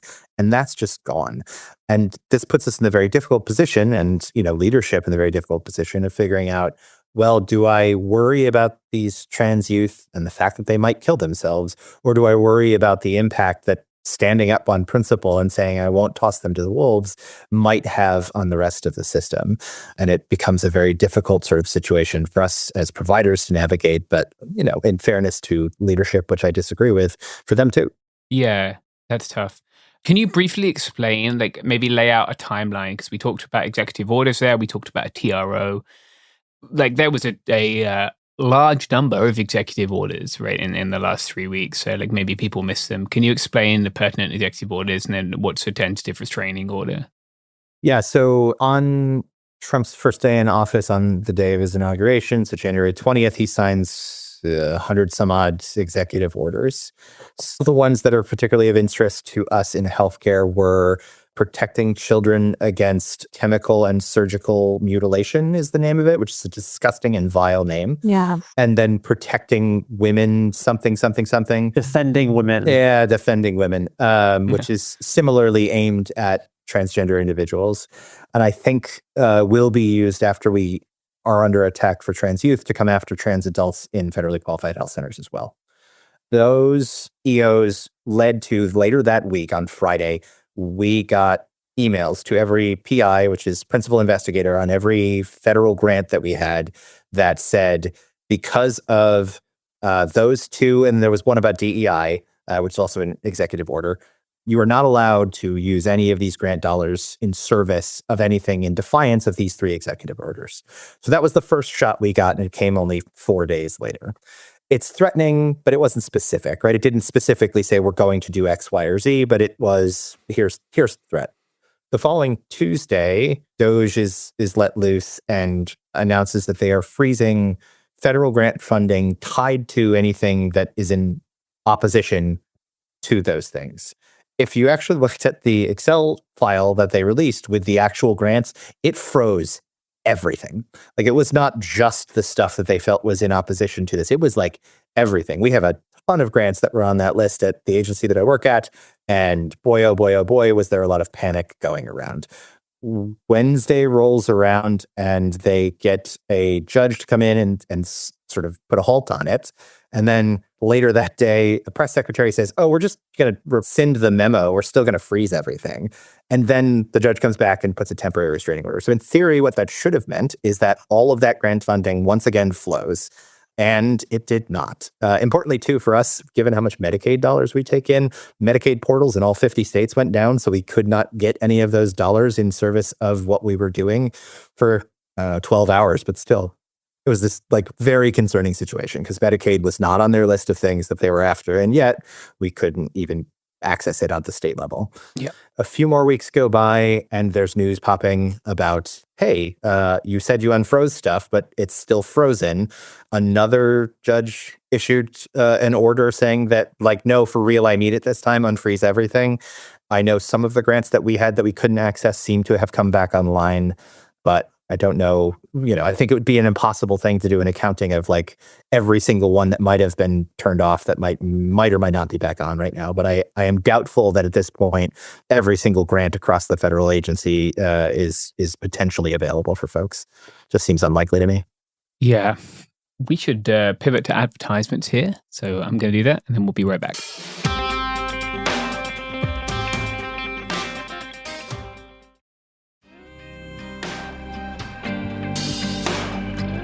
Okay, we are back. So you talked about these grants being turned off or not coming. What does that mean? Does that mean people don't get care? Does that mean providers don't get paid? Does that mean they can't access their prescriptions? What does it look like if I'm trying to access care through one of your clinics? So, yeah, I'll speak to that a little bit on the prescriber side, because I think, having direct contact with someone who works in the administration is really the only way that I have really been able to get any updates. So as a healthcare provider, it's been utter chaos. Basically, every day we've gotten different messaging around whether or not appointments can be scheduled, new patients can, schedule intakes, whether or not we're able to prescribe these life-saving medications. And no one knows exactly. Gender-affirming care is basically healthcare. There's nothing that separates it. There's no hard line. There's no clear distinction. It is medically indicated evidence-based care. So saying you can't do gender-affirming care, it literally doesn't make any sense in terms of, what we do as prescribers. And on my end, I've been faced with intimidation. I've been faced with kind of whisper networks of misinformation coming from administration, trying to get us to stop prescribing because they do see this type of care as a liability. I'm still prescribing. There is no state law in the state that I am in that prevents my ability to practice to the full extent of my scope. There are also no medical indications for me to stop prescribing. And I'm ethically bound as a nurse practitioner to do what I believe is best for my patients, which is to continue to provide them with the care that they need. But it's terrifying.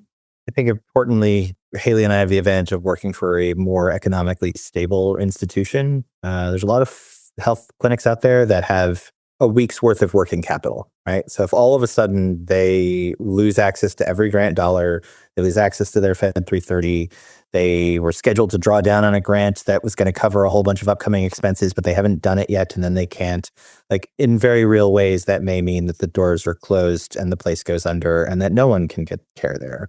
And there is this real challenge of, how do we decide what is the best thing to do? But for me, and what sort of started me working with, in our agency at least, to organize around this is that this is an anti-fascist practice that is the right medical thing to do. It is the right ethical thing to do, but it is also our chance to take an anti-fascist stance against this government. Because if we don't stand now for the very first group they're coming for, then the next group, which is without question trans adults and undocumented people, then those groups will fall just as quickly. And then at some point we're doing the poem, the first they came for the socialist thing. And I just refuse to be a part of that. Yeah. Let's talk about what that means then. Like you said, it's difficult to get any response from administration, right? In terms of what you can do, in terms of what you can't do. How are staff and providers organizing to make sure that they're able to keep providing for their patients? So just to provide also a little bit of a peek into kind of the broader landscape of this, our clinic is not alone in their confusion on how they've been handling this. Not only FQHCs, but also hospital-affiliated clinics, academic medical clinics have basically clinic by clinic decided on their own plan on how to manage this, which is also incredibly confusing for providers and for patients. But something that was really heartening was that NYU Langone, this was in the news recently, they canceled appointments for 2 kids, literally just 2 kids, which is more than enough. And it sparked this enormous outcry and protests. And so I think there's also, on my end, a lot of solidarity building with other providers who are doing this work and a lot of inspiration. There are clinics out there, some who are FQHCs like us, who have stood firm and they've said, our doors are going to stay open. We're going to keep providing this care. And so I think there are models out there. And I think that there are networks of healthcare providers who are committed to continue to advocate and just continue to do this, right? Because a lot of what we're facing right now is intimidation. It's not actual legal threats as of yet. Yeah, I think the organizing side has been challenging, but also hugely rewarding, right? It became really obvious really early on that both from the federal government's perspective, as well as from our organization's perspective, that the uncertainty was where they wanted us all to live and die. That was the place that served them and their goals the most. And so how does uncertainty sort of foster? Well, people don't talk to one another, right? Like this is true kind of in organizational senses across the board, right? If you're in a union, you don't talk about your salary. It doesn't benefit you. It benefits the boss. And so if we're not talking to one another about where our lines are, who we're going to treat, whether we're going to keep doing it or listen to them, what we're being told or not being told, that we're consulting lawyers, all these other kind of things, then we're all just alone in the dark, kind of, trying not to scream and cry about the horrors that are happening around us. So we pulled together folks with conversation here, conversation there, folks who, before anything was going on internally, made really bold statements about what they would and would not do around this kind of stuff. And now all of a sudden there's an internal network that's looking at, well, okay, so individually we can keep doing this care because it's the right thing to do. But as a group, if they start coming after us, we have a lot more power. There's a lot more that we can do. And I suspect, and Haley's getting at this point, that like there are probably a network of us across the entire country in these kind of settings that are not talking amongst ourselves at our workplace, but are really not talking about it amongst ourselves on a national level. And I think we have some power that could be used there to really make a difference in all of this. And I am optimistic that if we talk about this, we get this out there, we make sure everyone's communicating openly about it, that there's a real possibility that we can work together to prevent this from being the first of many dominoes to fall. And one thing that's interesting, I think, is that with trans healthcare is inherently radical. Like trans healthcare is not something that came from the kind of medical hierarchy. This is by and large a field that was communal. Trans people were doing their own trans healthcare before it became kind of institutionalized into a lot of these spaces. So I think we also have a lot of providers who are willing to fuck shit up, right? Like the community and the providers are intertwined. And I do think there is a real kind of radical bent to this type of work, which is why I think a lot of us have been so easily able to collectivize and strategize and kind of come together. It's a pretty small world as well. We sat down on a call and talked about, what are we going to do? And I made mention that through my other organizing work, I've got a DIY connection for estradiol. So that's a huge thing that will help us if we can't prescribe this anymore, if Medicaid stops covering it, yada, yada, yada. I was like, but I don't have a DIY solution for tea. If anyone knows of anybody, that'd be great. And immediately someone's like, oh yeah, absolutely. I do. It's tested. It's 99.9% pure. We're ready to go. So now I wouldn't have known that. There was no way for us to know that was the kind of radical work that people were doing, if not for coming together on this kind of stuff. Yeah. I think maybe we should explain the inherent risks legally. And then the distinction between those two hormones legally, right? If people are unaware. Yeah. So, as a medical provider, again, I have to be a little bit careful here, but basically because testosterone has been used by mostly the cis male community as an anabolic steroid and used and some would call like anabolic steroid misuse or steroid use disorder, it is a controlled substance. Estradiol is not.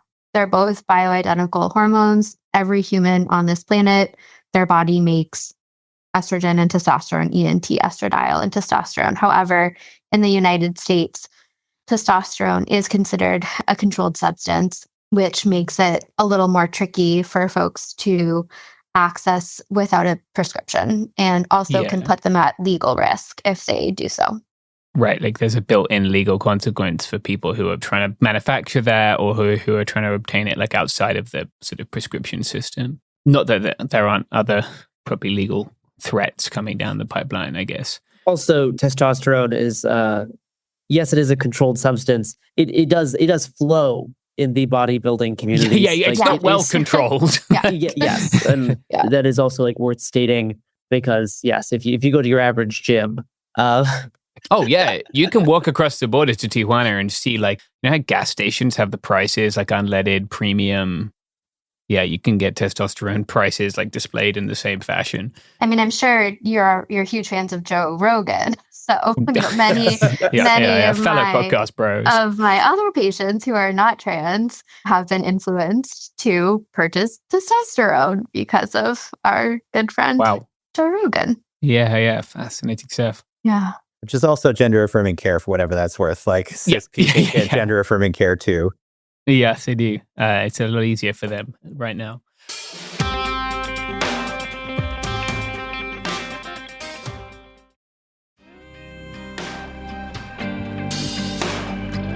So let's talk about like what this organizing looks like on the ground, right? Like, if someone's working, maybe they're not in a FQHC, right? Maybe they're working in an academic health center. Maybe they're working, in one of the many other places where you can access gender affirming care in this country, and they are feeling like alone, or they're scared, and they're not receiving any affirmation or help from their management, and they don't know who they can talk to among their colleagues. Like, how are people connecting? Like, what are people talking about? And like, how can people who are, because the healthcare system is vast in this country because it duplicates itself because it's the nature of American privatized healthcare. Like, how can people who want to continue providing care for patients do that? How do they organize their colleagues? How do they contact people who are already organizing? Like, let's talk through the nuts and bolts of it. I mean, I think there's a lot of national orgs out there that are really doing the work. Mm-hmm. So if you're a medical provider, I would highly recommend to join GLAMA, which is the Gay and Lesbian Medical Association, because they have some lawsuits. And as a member of GLAMA, that could possibly give you some additional protection. Following other orgs like Lambda Legal, SAGE, which is an organization for an elder, gay, lesbian, and queer trans folks. Trans people have existed and have built organizations. Mm-hmm. A lot of those organizations are fighting this on a national level. And some of those are more geared toward kind of healthcare professionals like GLAMA. I would say there's two conversations that we all need to be having. Like, those external organizations are huge and necessary for direction. Within your own space, you have to talk to your colleagues in a way that's honest and talk to them about risk taking, talk to them about where you will and will not budge on some of these kind of things, talk to them about the value of the work that you all do, because there's more of you doing it. Talk to your trans colleagues. They exist. They're out there. Like, they have very strong opinions on this, I am sure. And then talk to a lawyer, talk to an employment lawyer, because your corporate attorneys have very different goals than you do. Their goal is simply to protect the company and its bottom line. And both they and the federal government and the sort of DOJ are spewing absolute bullshit. So don't let them flood the zone with nonsense. Get a lawyer who can tell you what's nonsense and stand firmly in that, because it is. And then when you start thinking about, as an organization, as a group, as a set of employees, communicating with leadership about these kind of things, know that the law is actually not on their side, it's on yours. And let them know that they are exposing themselves to vulnerability for malpractice and for civil rights violations and any number of other things that they probably don't want to be on the hook for. This is the leverage that we've got right now, it seems to have slowed things down a little bit internally for us, that they've had to confront like a very well pointed out legal opinion that said that like they were exposing their providers to civil lawsuits if they didn't do this, and that the FTCA, the Federal Tort Claims Act, didn't protect people under these guides. That has been really beneficial to us. The other thing I would say is like there's a real union sort of feel to a lot of this. And as we started coming together, a bunch of us realized, well, we all kind of had union conversations somewhere along the way. But corporate unions and like SEIU represents a lot of like individual sort of arms of companies like the ones that we work at. They aren't interested in the politics of the work you do. They're interested in your benefits. They're interested in you as a worker, but they're not interested in like your relationship to the work. And so we are approaching this not necessarily as a union, but from the perspective that if we need to strike on behalf of patients and their access to care, like that's a tool in our toolbox. And we don't have to do anything more than declare it a strike to be protected under the NLRB and some of these various different things. And we can do it for political reasons instead of for pay reasons, which means we can do it as a diverse group instead of as all the nurses, all the advanced practice providers, all of the psychologists and therapists and LCSWs, where they break us apart by discipline instead of by, what sort of managerial status you are. Yeah, I think it's a very good point. I read a book recently about how the longshoremen in San Francisco stopped weapons going to Chile or El Salvador by striking and refusing to load weapons onto ships, and like that's a union energy we could use right now. Yeah, I think people would be well advised to like. I will say that they'd be well advised to check with federal and local law, because like some state legal landscapes can be very different, right? I want to end with like. People are probably afraid of accessing care, right? Like people are probably afraid of going to see their providers. Like understandably, like you said before, like especially kids or people under 18 are like right in the center. The president of the United States called out a friend of mine personally by name recently. She's a trans athlete, and like they're really coming after people. I understand that people are afraid. Like, what should they know if they're concerned about their hormone supply, or they're on puberty blockers right now? Like, if people are listening, what would you? Maybe they don't know where their provider stands. Yeah, I mean, I tell my patients this, but I'm in awe of them. They're incredible, and a lot of them are nerdy theater kids who love cats, and they want to just exist. And some of them are also incredible, outspoken activists. They're just amazing. And I will fight with everything that I've got for them. And I really hope they know that. I think one of the mantras I've been given to fellow colleagues, as well as to our leadership to like get their heads on straight, is that like fascism is messy, right? Like it's a scary, messy. There are a lot of throwing stuff at the wall and seeing what sticks. But the things that in theory are still in place, like when and if they fall, we have different problems than the ones we're facing now, right? So we still have in this country protections for your healthcare information. So if what you worry about in going to the doctor is that someone will find out that you're trans and put you on a list, like I can't tell you that's never going to happen. But I can tell you that if it happens through your healthcare clinic, like we have significantly changed the threat model that we're all living in, because HIPAA doesn't matter anymore and doesn't exist. Your providers are spending enormous amounts of time thinking carefully about how they document, where they document, how much of a deal they want to make it, whether or not they can change the thing they're prescribing for you and what diagnosis it's for.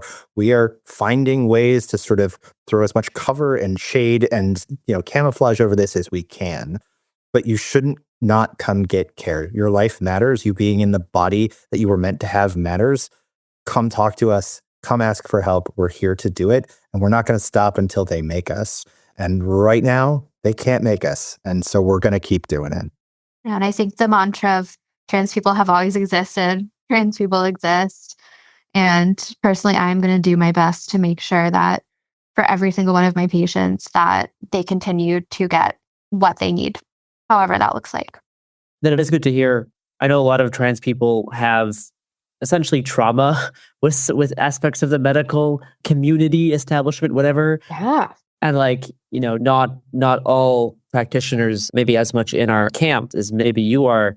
And I would encourage people if they are still looking for care through like these sorts of channels, you should try to find out where other trans people in your city are already going. Yes. Yeah. There's certainly like clinics will have stuff on their website that indicate that they either specialize in this or they offer this, as opposed to, maybe just like a general practitioner who may not be, the greatest in this vein. And like this still happens. I've talked to a lot of friends recently who've spoken about having increasingly uncomfortable experiences with nurses or doctors when they're trying out like different clinics or different providers, university providers.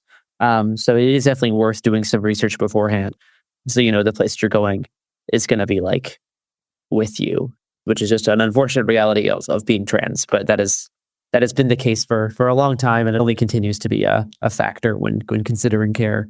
Absolutely. Yeah. It's really important to ask your friends. That's really solid advice, in part because whether I like it or not, a lot of organizations are taking the stuff that says, hey, we treat trans people, down off their website, off their marketing materials. We are not trying to draw that attention. It doesn't mean we don't do it. Doesn't mean we're not skilled and trained and educated and smart and passionate about it. It just means we don't really want to totally fly a trans flag on the roof right now, because it's just going to cause everybody harm. So talk to your friends, talk to people in your community. They know us, we know them. I have a lot of activism experience outside of my work, and it's amazing how many of those people end up being the same people that are in this conversation because of the way that this all works. Yeah. Yeah, I was just going to say, I think unfortunately it is the norm, and evidence shows that, like large evidence studies show that trans people are treated pretty horribly by the healthcare system. And most of my patients have experienced that in some way or another.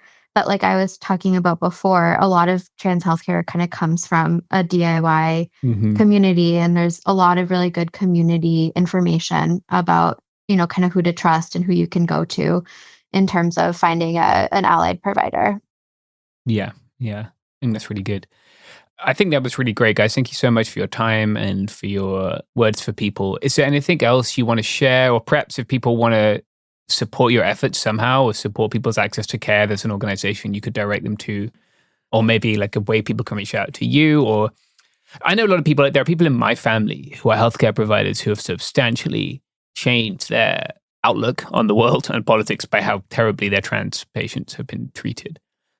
So like if, like some of us have been organizing for a minute, some of us have been organizing for like literally a minute, and like, how do those people access these networks? Like, how can people who are not in healthcare support you and what you're doing and reach out? The gender liberation movement is incredible. They're doing a lot of work kind of public facing to really get the point across on why this is so essential, and also why everybody should have the right to their own bodily and gender autonomy. I think I mentioned earlier, but GLAMA, if you're on the healthcare side, and there are also kind of, if you're in an academic setting, looking to WPATH, the World Professional Association for Transgender Health, kind of going to the experts in this field and really following and mirroring what they're doing. I think if you're looking as a cis person who gets your care somewhere that might get federal funding, but this is a thing that you care about, would encourage you to sort of make people get on record about this kind of stuff, right? It's been the most distasteful piece of all of this, is the kind of like weasel hiding in all of this. So force them on the record. Ask them. If they don't tell you, send them an email. If they don't, respond to the email, send a follow-up email. Like, make people get on the record about this so that we know where their values are. And if their values don't align with yours, take your business elsewhere. Because at the end of the day, healthcare is a business, because the United States sucks.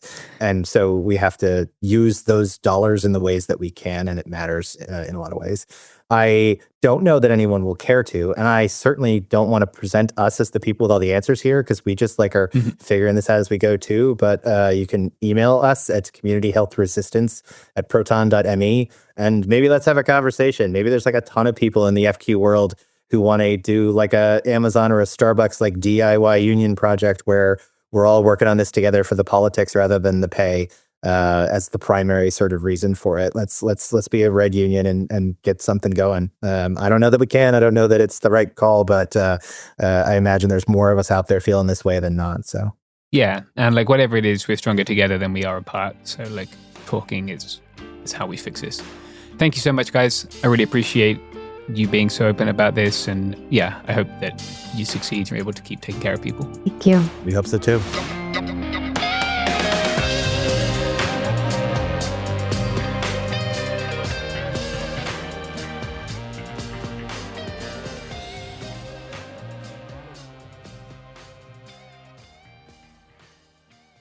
Ever feel like you're being chased by the marriage police? Welcome to Boys and Girls, the podcast where dating isn't dating. Arranged marriage is basically a reality show, except the contestants are strangers and your entire family is judging. You're sipping coffee with one maybe, grabbing dinner with another, and praying your karmic Ken or Barbie appears before your shelf life runs out. Trust me, I've been through this ancient and unshakable tradition. I jumped in hoping to find love the right way, and instead I found chaos, cringe, and comedy. And now I'm looking for healing. Boys and Girls dives into every twist and turn of the arranged marriage carousel. The meet awkward, the near misses, the heartbreak, and let's not forget all the jokes. Listen to Boys and Girls on the iHeartRadio app, Apple Podcasts, or wherever you get your podcasts. Welcome to Dirty Rush, the truth about sorority life, the good, the bad, and the sisterhood. With your hosts, me, Gia Giudice, Daisy Kent, and Jennifer Fessler. Rush, the recruitment, the ritual, the reality of Greek life has been a mystery for those outside the sorority circles until now. Is it really a supportive sisterhood that's simply misunderstood? Or is there something more scandalous happening on campuses across the country? In this podcast, we pledge to peel back the layers and spell out the truth one Greek letter at a time. Pledges and actives, rush chairs and ritual keepers. Some call it the best time of their life, while others say it's a nightmare. From a perfect rush to recruitment scandals, what is really going on behind the doors of those sorority houses from Alpha to Omega? We're taking you inside Sorority Row, including the chapter room, as we explore the fellowship and the frenemies. Let's get dirty. Listen to Dirty Rush on the iHeartRadio app, Apple Podcasts, or wherever you get your podcasts. You know Roald Dahl, the writer who thought up Willy Wonka, Matilda, and the BFG. But did you know he was also a spy? Was this before he wrote his stories? It must have been. Our new podcast series, The Secret World of Roald Dahl, is a wild journey through the hidden chapters of his extraordinary, controversial life. His job was literally to seduce the wives of powerful Americans. What? And he was really good at it. You probably won't believe it either. Okay, I don't think that's true. I'm telling you, the guy was a spy. Did you know Dahl got cozy with the Roosevelts, played poker with Harry Truman, and had a long affair with a congresswoman? And then he took his talents to Hollywood, where he worked alongside Walt Disney and Alfred Hitchcock before writing a hit James Bond film. How did this secret agent wind up as the most successful children's author ever? And what darkness from his covert past seeped into the stories we read as kids? The true story is stranger than anything he ever wrote. Listen to The Secret World of Roald Dahl on the iHeartRadio app, Apple Podcasts, or wherever you get your podcasts. When you feel uncomfortable, what do you put on? Biggie. You put on Biggie when you feel uncomfortable? Because I want to get confident.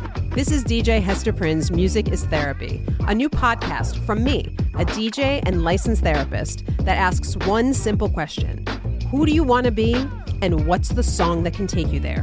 Music changes what you feel, and what you feel changes what you do, right? That moment where a song shifts something inside you, that's where transformation starts. This year, I'm talking to experts across every area of life, like personal finance icon Gene Chatsky, New York Times journalist David Gellis, relationship legend Dan Savage, human connection teacher Mark Groves, and the man who shaped my ear more than anyone, Questlove.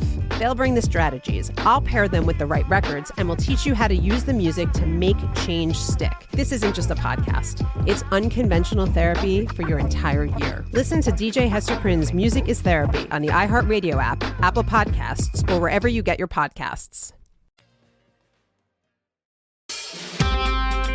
I'm Michael Phillips. I wrote a history of racism in Dallas called White Metropolis, and have co-authored an upcoming book on the history of eugenics in Texas called The Purifying Knife. And I'm Stephen Moncelli, an investigative reporter and columnist who covers extremism and far-right movements for a variety of publications, including the Texas Observer and the Barbed Wire. School board meetings used to be boring. Board members typically spend hours discussing financial reports, land purchases, plumbing contracts, and other tedious topics. But beginning in 2020, Christopher Rufo, a former documentary filmmaker and fellow at the Right Wing Heritage Foundation, the group responsible for Project 2025, launched a campaign to convince Americans that public schools have become communist indoctrination centers. Rufo falsely claimed that public school teachers were brainwashing school children with something called critical race theory, or CRT for short. Adherents of critical race theory argue that racism has become so intrinsically entwined in American politics, law, and culture that anti-discrimination laws typically fail. While CRT is studied in some graduate schools and law programs, it hasn't been taught at the grade school level where the outrage has been directed. That's certainly not the case in Texas, which influences curriculums across the nation due to its large population and purchasing power of textbooks. But precision wasn't the point of Rufo's campaign. Rather, it was to refashion CRT into a sort of political cudgel, something that Rufo admitted to in a series of tweets in 2021. The goal is to have the public read something crazy in the newspaper and immediately think critical race theory, Rufo wrote. We have decodified the term and will recodify it to annex the entire range of cultural constructions that are unpopular with Americans. End quote. On Fox News, Newsmax, and other right-wing media outlets, Rufo convinced parents that instead of teaching kids reading, writing, and arithmetic, public school teachers were using CRT to brainwash white children into hating themselves and goading black children into hating white people. Radical teachers and professors, Rufo warned, had launched a sinister campaign to destroy the American way of life. In a foundational paper called Whiteness as Property, the critical race theorist Cheryl Harris has proposed suspending private property rights, seizing land and wealth from the rich, and redistributing it along racial lines. Rufo's timing could not have been more perfect. The artificial CRT panic broke out during the COVID pandemic. Parents already felt frustration and fury about the hardships of campus closings, remote learning, and mask mandates. Now convinced that their children were being taught to scapegoat white people for all the country's problems, parents across the country exploded in rage at local school boards. Reuters reported on one meeting that turned violent in Loudoun County, Virginia. Who pays your salary?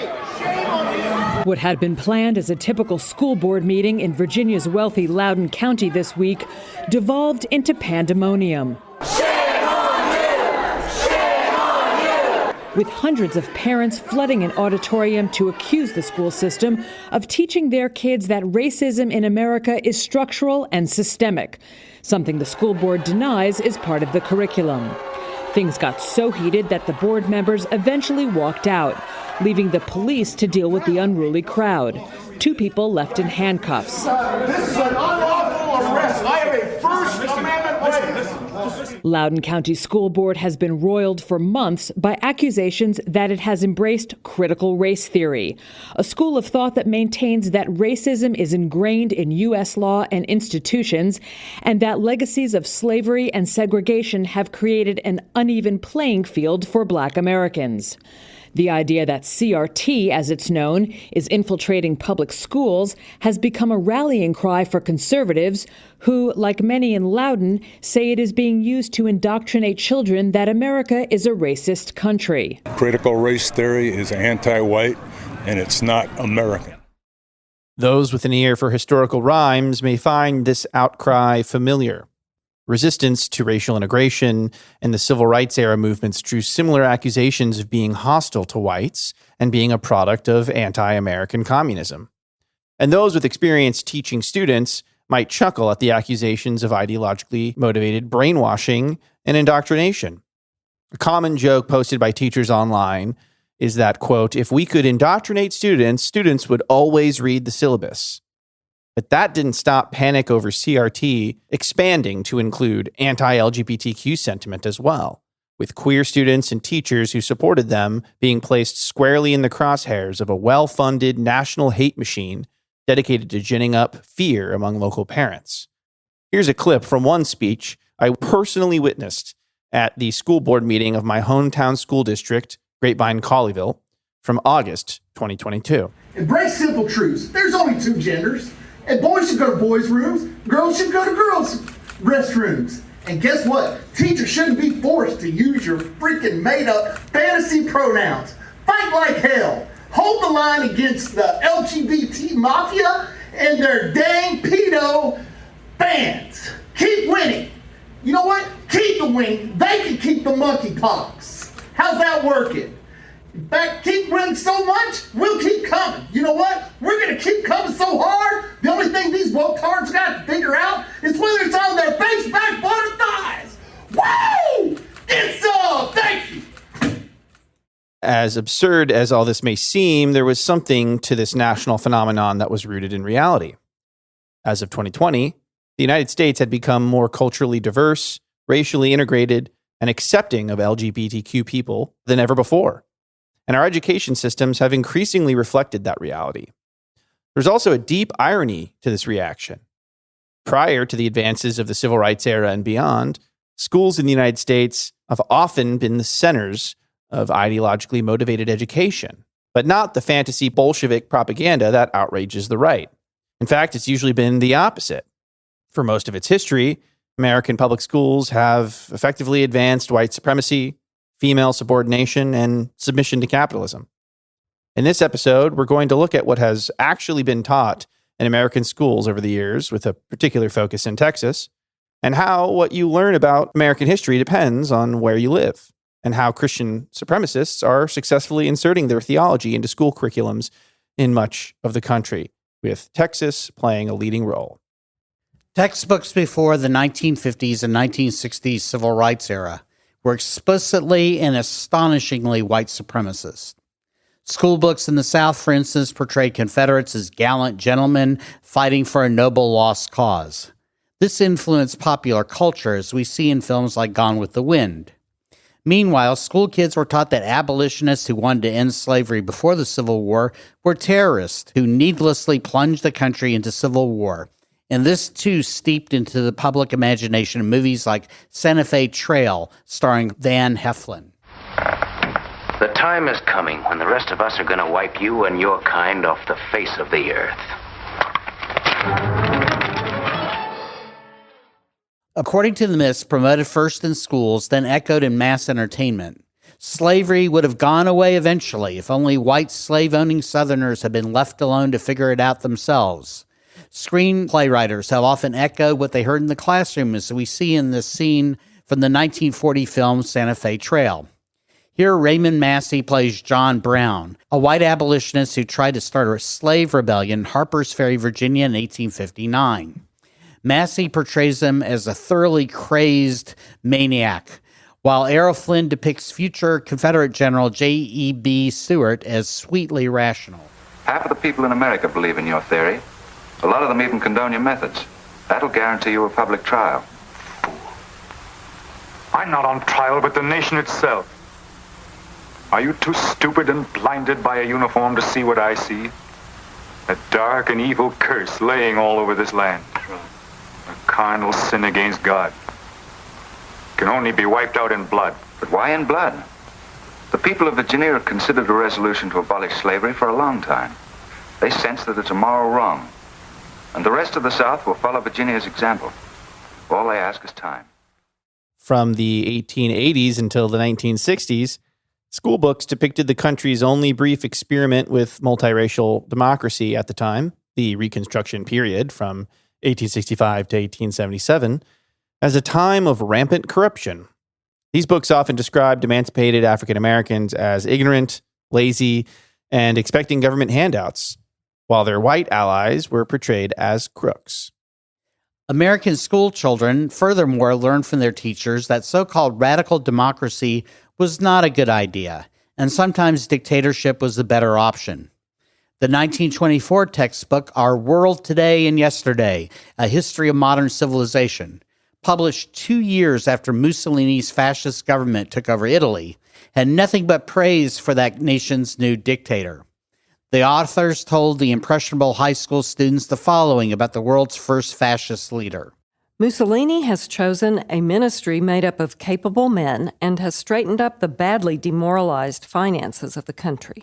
He and his followers are accused of suppressing liberty and downing the communists by violence. Nevertheless, he has done much to do away with strikes and to reestablish conditions as they were before the economic demoralization of World War I set in. Again, school books reinforced an American culture in the 1920s that responded to the horrors of World War I, labor unrest, and the impact of immigration by becoming not only more intolerant, but also more anti-democratic. All the while, Mussolini's propaganda machine churned out images of a thriving country and a virile leader. Il Duce stripped down for the camera, worked side by side with the peasants, and wrestled wild animals. Never mind that this one had no teeth.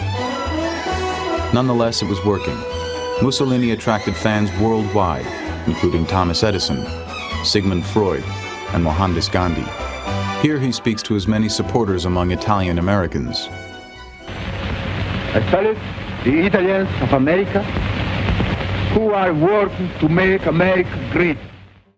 Another textbook published in 1935, The Record of America, told students that the so-called founding fathers like Alexander Hamilton were not big believers in democracy, an attitude the authors seemed to endorse. As The Record of America put it, the founders had little faith in the ability of people as a whole to maintain self-control and wisdom in government. They had no confidence in the man without property. A man who had failed to accumulate property would be regarded as shiftless, lazy, or incompetent, and not deserving a voice in the government of others. The Constitution was written to retain power in the hands of those who were least radical and to set obstacles in the way of radical mob action. After the 1950s and 1960s civil rights movements, history textbooks for the first time covered the horrors of slavery, the heroism of African-American abolitionists like Sojourner Truth and Frederick Douglass, and the evils of the Ku Klux Klan with clarity. But the backlash was swift, particularly after the election of the first African-American president, Barack Obama, and the rise of the hyper-conservative Tea Party in response.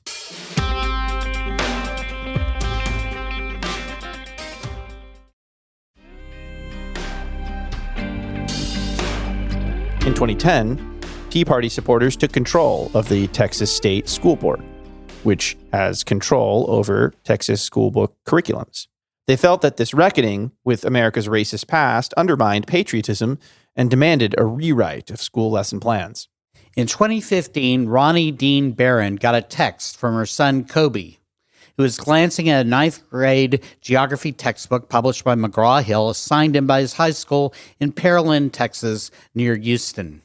He sent her a video highlighting a map and its shocking caption. Soon, Barron posted her son's video online. That video, as KPRC reported, spread outrage across the nation. A video post on Ronnie D. Buren's Facebook page. So I'm going to show you the book, and then there's just an interesting section. Went viral. Her video has been viewed more than 1.8 million times and has 48,000 shares. To get to the topic of conversation, you literally have to turn through the pages of her son's geography textbook. Immigration in the United States can be divided into 4 distinct periods. Kobe, who's in the 9th grade at Pearland High School, was studying immigration when he read this in his textbook, a comment that referenced African slaves as workers. As if we worked our way up in America, as if we came here by choice for a better life. The offensive caption read in full, quote, "The Atlantic slave trade between the 1500s and the 1800s brought millions of workers from Africa to the southern United States to work on agricultural plantations." The publisher of the book, simply titled World Geography, later apologized for the euphemism, noting that it did not adequately convey that Africans were both forced into migration and to labor against their will as slaves. The company said it would revise the digital version of the text and future print versions, but it was unclear at the time when the new edition would be in students' hands. The caption wasn't an accident. McGraw-Hill had given the state of Texas what it wanted. Rather than anything like critical race theory, The State Board of Education in 2010 adopted changes in Texas curriculum standards for public schools, known as Texas Essential Knowledge and Skills, that imposed a whitewash of American slavery, raised doubts about human-caused climate change, and imposed other right-wing content. To be sold in Texas, school textbooks had to meet the board's standards. Texas State Board of Education members are elected from districts that tilt the body towards rural parts of the state and serve 4-year terms, while the governor appoints the chair of the board.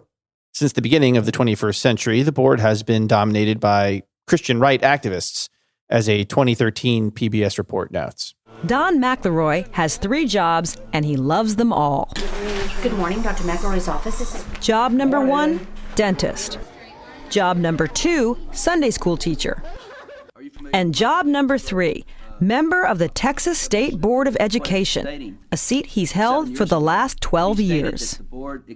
But it's that third job which has put this dentist and Sunday school teacher from Bryan, Texas, into a national debate over what kids are taught in school. Critics have accused McElroy of injecting his religious, conservative beliefs into the curriculum. About every 10 years, the board revises the textbook standards for different subjects. Any books bought by the state must conform to these guidelines. The last big battle was over the science standards. This year, he's tackling social studies. The demands Texas makes of textbook publishers matter, as PBS reported a decade ago. According to Publishing Insiders, textbooks are often tailored to fit Texas's standards because Texas is the largest buyer of textbooks. That means the choices made here could determine books that other states will buy. And that's led to a school fight that has the entire country looking on. This is how Kobe Burin ended up with the World Geography textbook that used the word workers to describe chattel slaves. Kathy Miller of the anti-censorship group Texas Freedom Network said, quote, "It's no accident that this happened in Texas. We have a textbook adoption process that's so politicized and so flawed that's become almost a punchline for comedians. Those serious about education aren't laughing, however. In 2018, the state board removed Hillary Clinton, the first woman to be presidential nominee of a major political party, from the list of major historical figures Texas students must learn about, a decision later reversed after embarrassing news coverage. In 2010, the board mandated that textbooks depict the Civil War as primarily a struggle over states' rights and not slavery, a choice that was later modified in 2018 to return slavery as the primary cause, but still maintain that, quote, states' rights and sexualism were key contributing factors. Approved books still tell students that segregated black schools in the Jim Crow era, quote, had similar buildings, buses, and teachers as white schools, maintaining a hint of the separate but equal logics that upheld segregation. One textbook included a cartoon in which a space alien lands on Earth and asks if he's eligible for affirmative action programs. Texas standards also misled students into thinking there was controversy about whether human activity has led to climate change, and to, quote, consider all sides of scientific evidence regarding evolution, even though the scientific consensus in favor of fossil fuels triggering climate change and also the scientific consensus regarding evolution is nearly unanimous. Students can get dramatically different versions of American history based on which state they attend schools. A New York Times comparison of textbooks used in California and Texas showed that both versions of the same history textbook include an annotated Bill of Rights. In reference to the Second Amendment, however, the California textbook notes that several federal court rulings have allowed regulation of gun sales and ownership. The Texas version of the same book replaces this commentary with a, quote, blank white space, as the New York Times reported. Texas and California textbooks both introduced students to African American authors during the Harlem Renaissance, but only Texas students are told that, quote, some dismissed the quality of the literature produced by the Harlem Renaissance. As the New York Times reported, the California version of a history textbook addressed the issue of white flight, the phenomena whereby parents moved from cities when schools became integrated and moved to overwhelmingly Anglo suburbs. The California textbook said this. Some people wished to escape the crime and the congestion of the city. Movement of some white people from cities to suburbs was driven by a desire to get away from more culturally diverse neighborhoods. Others believed the suburbs offered better and more affordable living. The Texas version of the same textbook deleted the sentence referring to racism as a motive for white flight, but left the reference to a fear of crime, reframing what students learned about why suburbs grew so rapidly after World War II. The Texas State Board also specifically asked one textbook publisher to emphasize how many clergy signed the Declaration of Independence and to underscore the supposed importance of religion to the founders. These particular demands were the result of intense lobbying by a Texas Christian nationalist, David Barton. Barton, a 70-year-old lifelong resident of Aledo, Texas, which is a small town just southwest of Fort Worth, has become a major influence on the Republican Party and its attitudes towards education, not just in the Lone Star State, but across the nation. While reporting on the Conservative Political Action Conference for Rolling Stone, I recall being given a copy of one of Barton's books.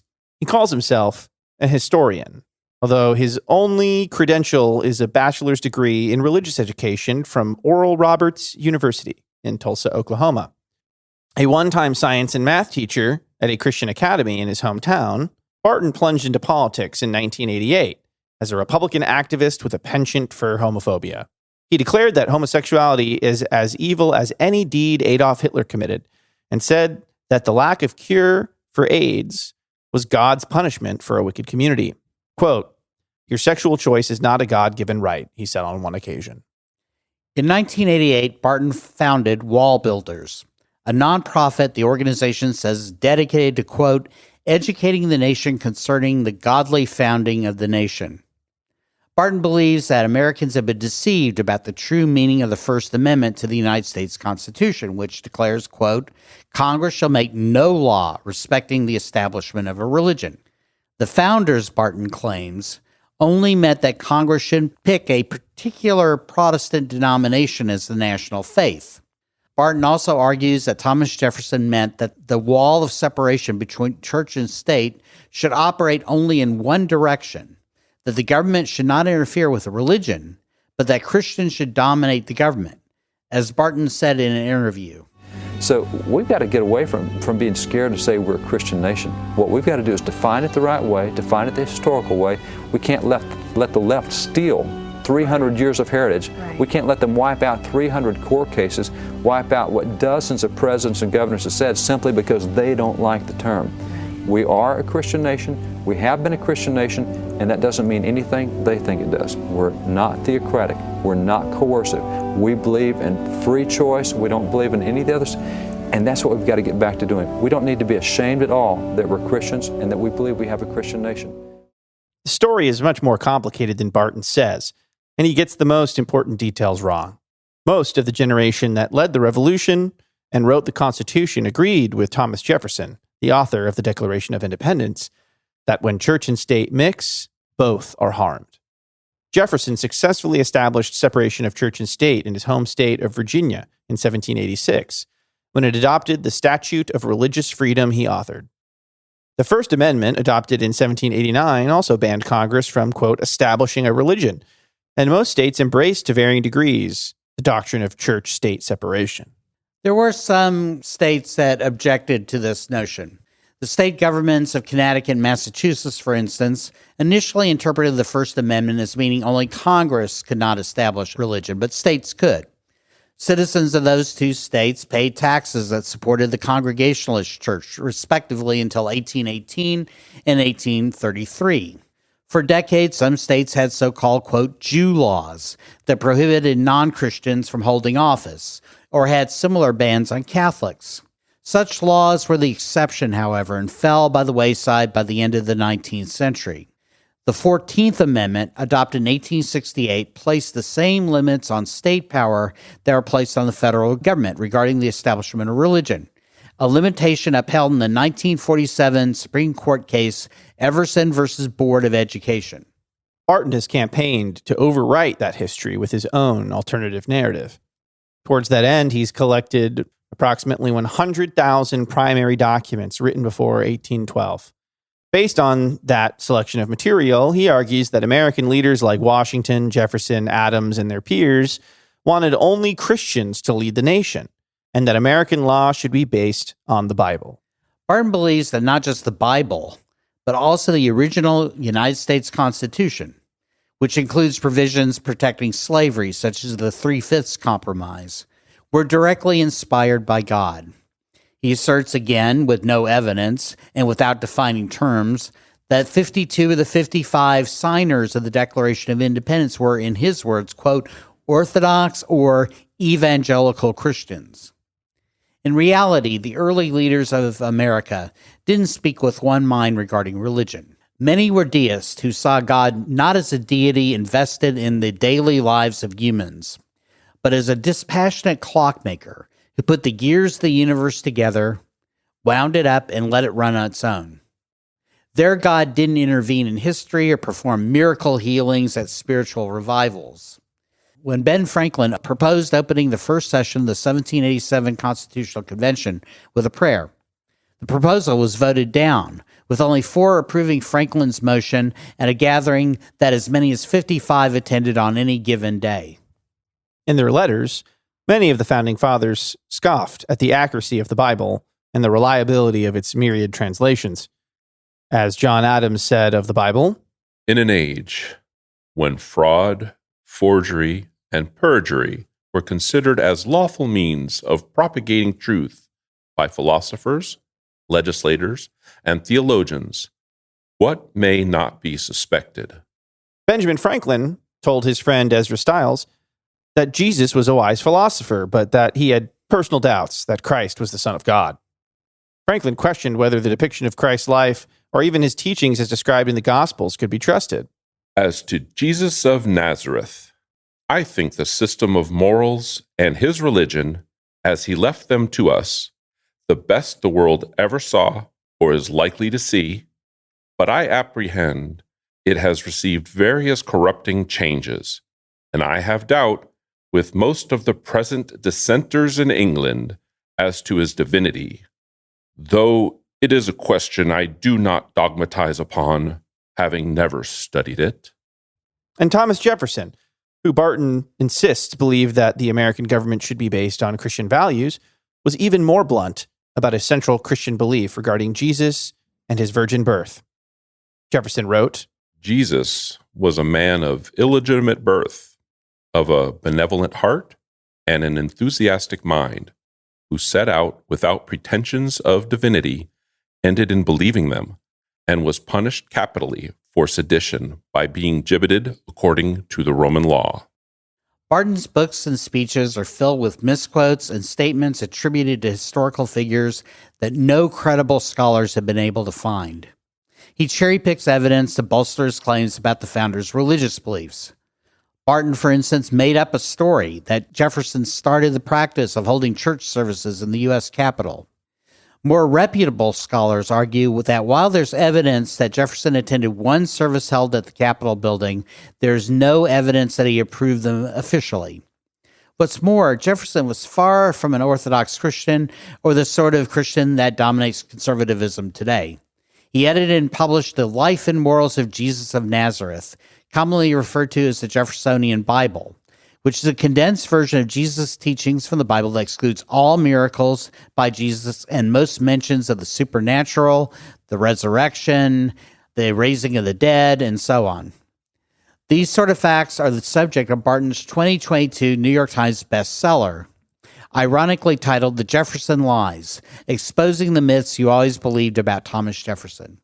For instance, Barton depicted Jefferson as defining the United States as a Christian nation. Here's the real Jefferson in his 1785 book, Notes on the State of Virginia.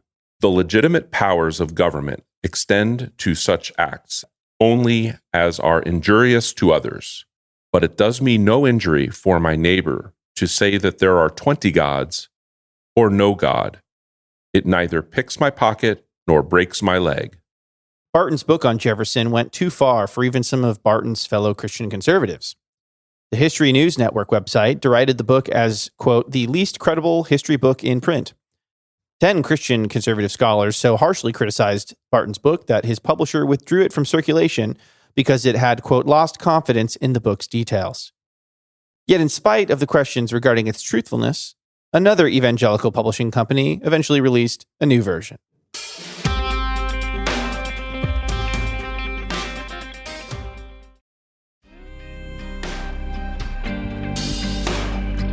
In spite of his flexible relationship with the truth, Barton is a major player in Republican Party politics.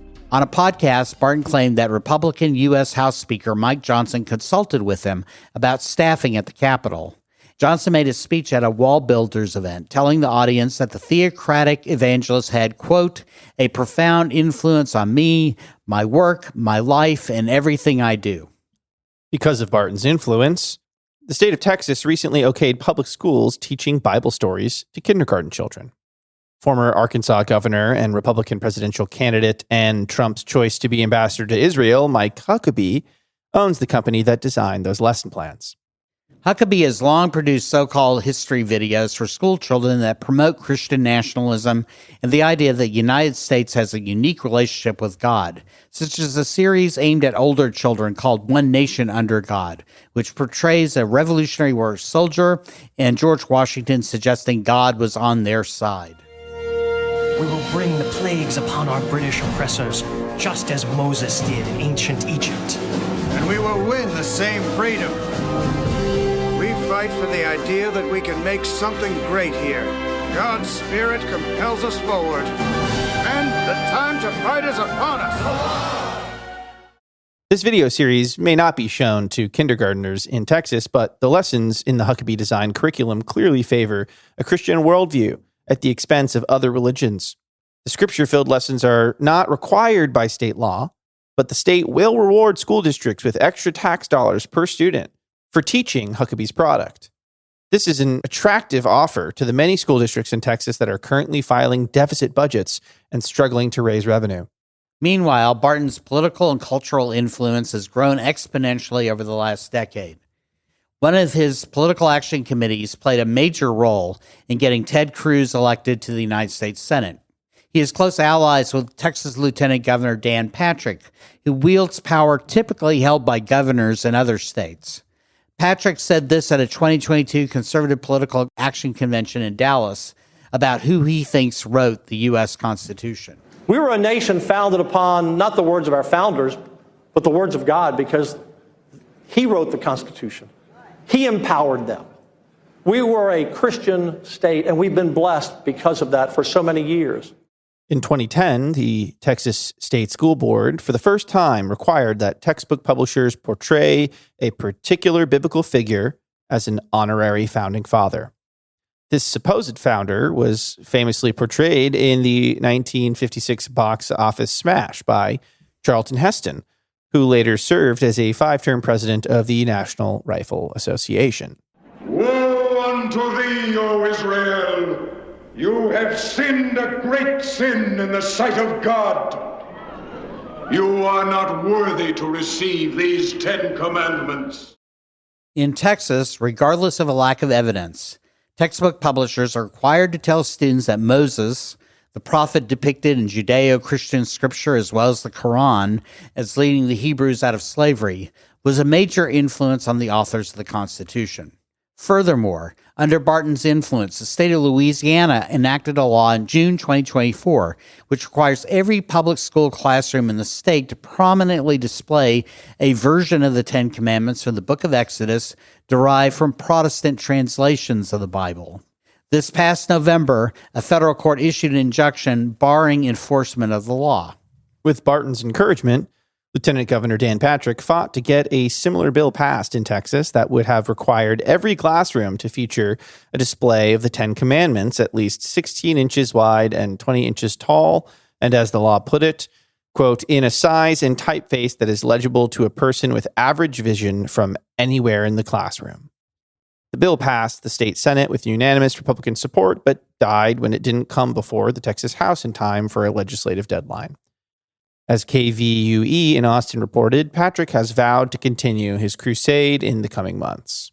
Texas Lieutenant Governor Dan Patrick resurrecting a bill to force public schools to display the 10 Commandments in every classroom. That bill was originally proposed during last year's legislative session, but missed a key deadline and died in the House.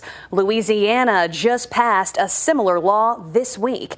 The lieutenant governor posting on X saying, quote, Texas would have and should have been the first state in the nation to put the 10 Commandments back in our schools, end quote. The lieutenant governor says he will pass the bill during the next legislative session.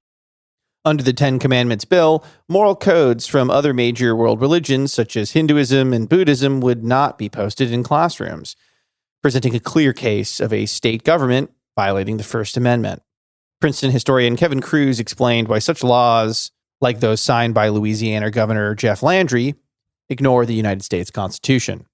There are 3 references to religion in the Constitution, and all 3 are ones that keep religion at arm's length away from the state. There is no religious test required for office holders, a remarkable revolutionary act at the time.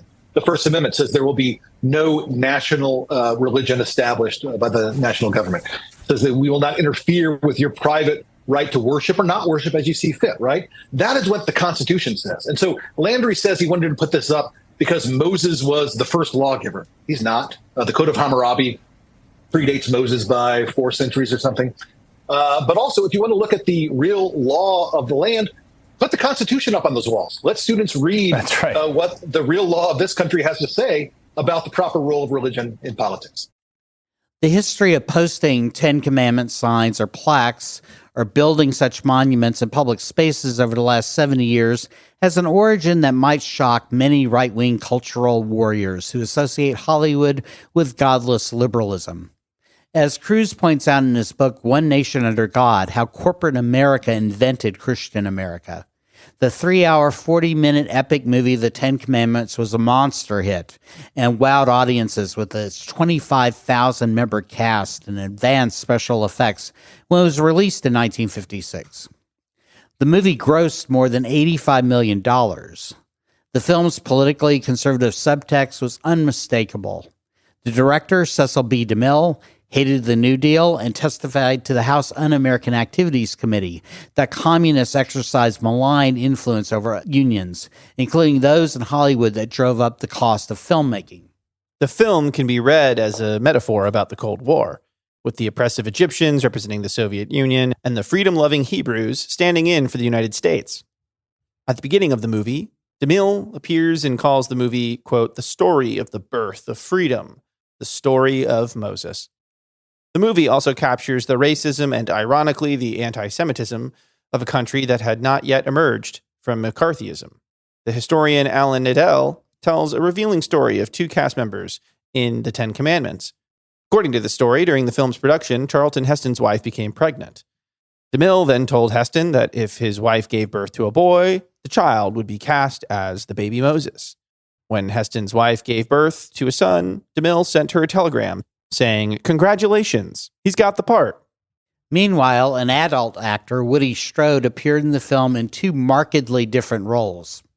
A former NFL star who broke the 13-year informal NFL ban on African-American players when he signed with the Los Angeles Rams in 1946, Strode played both an Ethiopian king and the enslaved attendant of Moses' adopted Egyptian mother. DeMille thought that the audiences could tell whether a swaddled white baby was a boy or a girl, but apparently assumed they wouldn't notice a black actor playing both a king and a slave because of the racist belief that all black people look alike. Meanwhile, a movie set in ancient Egypt and the Sinai Peninsula featured an almost entirely light-skinned cast. Even though DeMille's mother was Jewish, the only Jewish actor to play a major role was Edward G. Robinson, who earlier became famous playing gangsters, and who won DeMille's favor perhaps because he was a friendly witness before the House Un-American Activities Committee during the communist witch hunts. Thus, the one prominent Jewish face in the 10 Commandments was cast as a bad guy, a Hebrew named Nathan, who continually tries to undermine Moses and convince the escaped slaves to return to their Egyptian masters. We're gathered against you, Moses. You take too much upon yourself.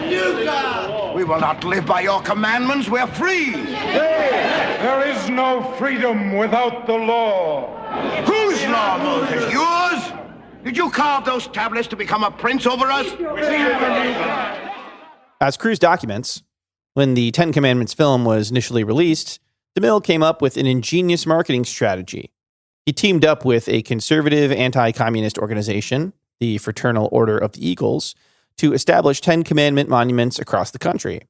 Around the time that southern states erected new Confederate monuments to protest desegregation, 10 Commandment monuments appeared at the county courthouse in Evansville, Indiana, the Milwaukee City Hall, and near the U.S.-Canadian border in North Dakota.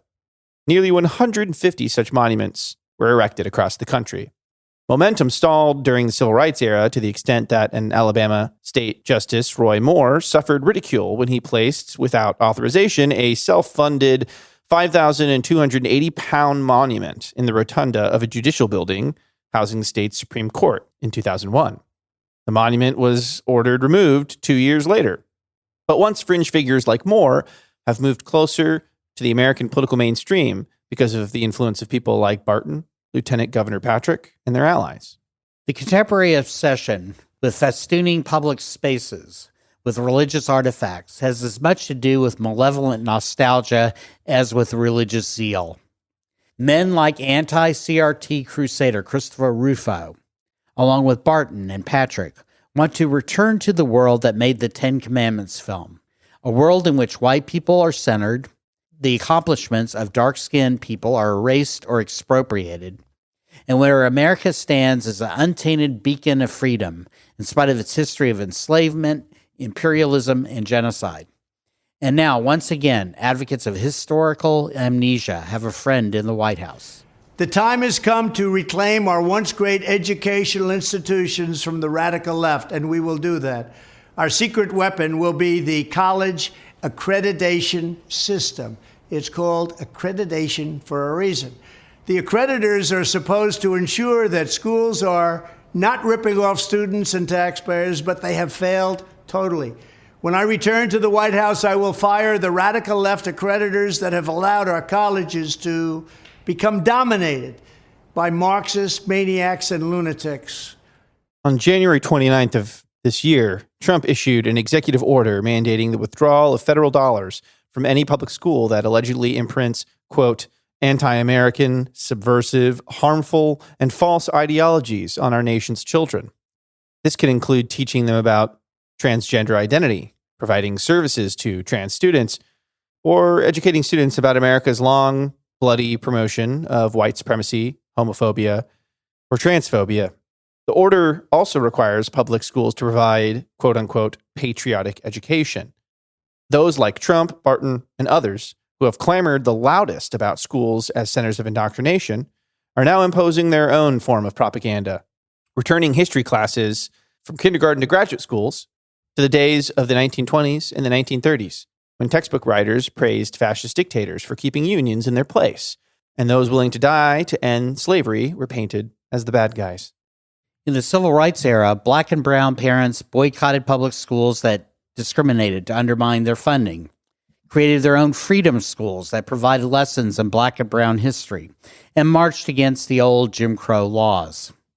Parents who want their children to receive an honest accounting of the nation's past will do well to learn from these predecessors and to disrupt the meetings of right-wing school boards as loudly and enthusiastically as the parents who were conned into a frenzy about the phantom dangers of CRT. This is Michael Phillips. And this is Stephen Moncelli. Thanks to Betsy Freoff for reading passages from textbooks, and to Dan Glass for reading quotes from the Founding Fathers. Of course, thanks to you for listening.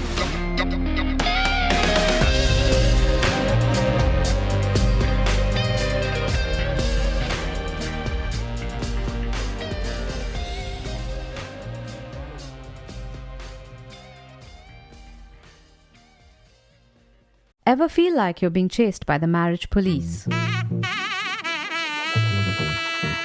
Welcome to Boys and Girls, the podcast where dating isn't dating.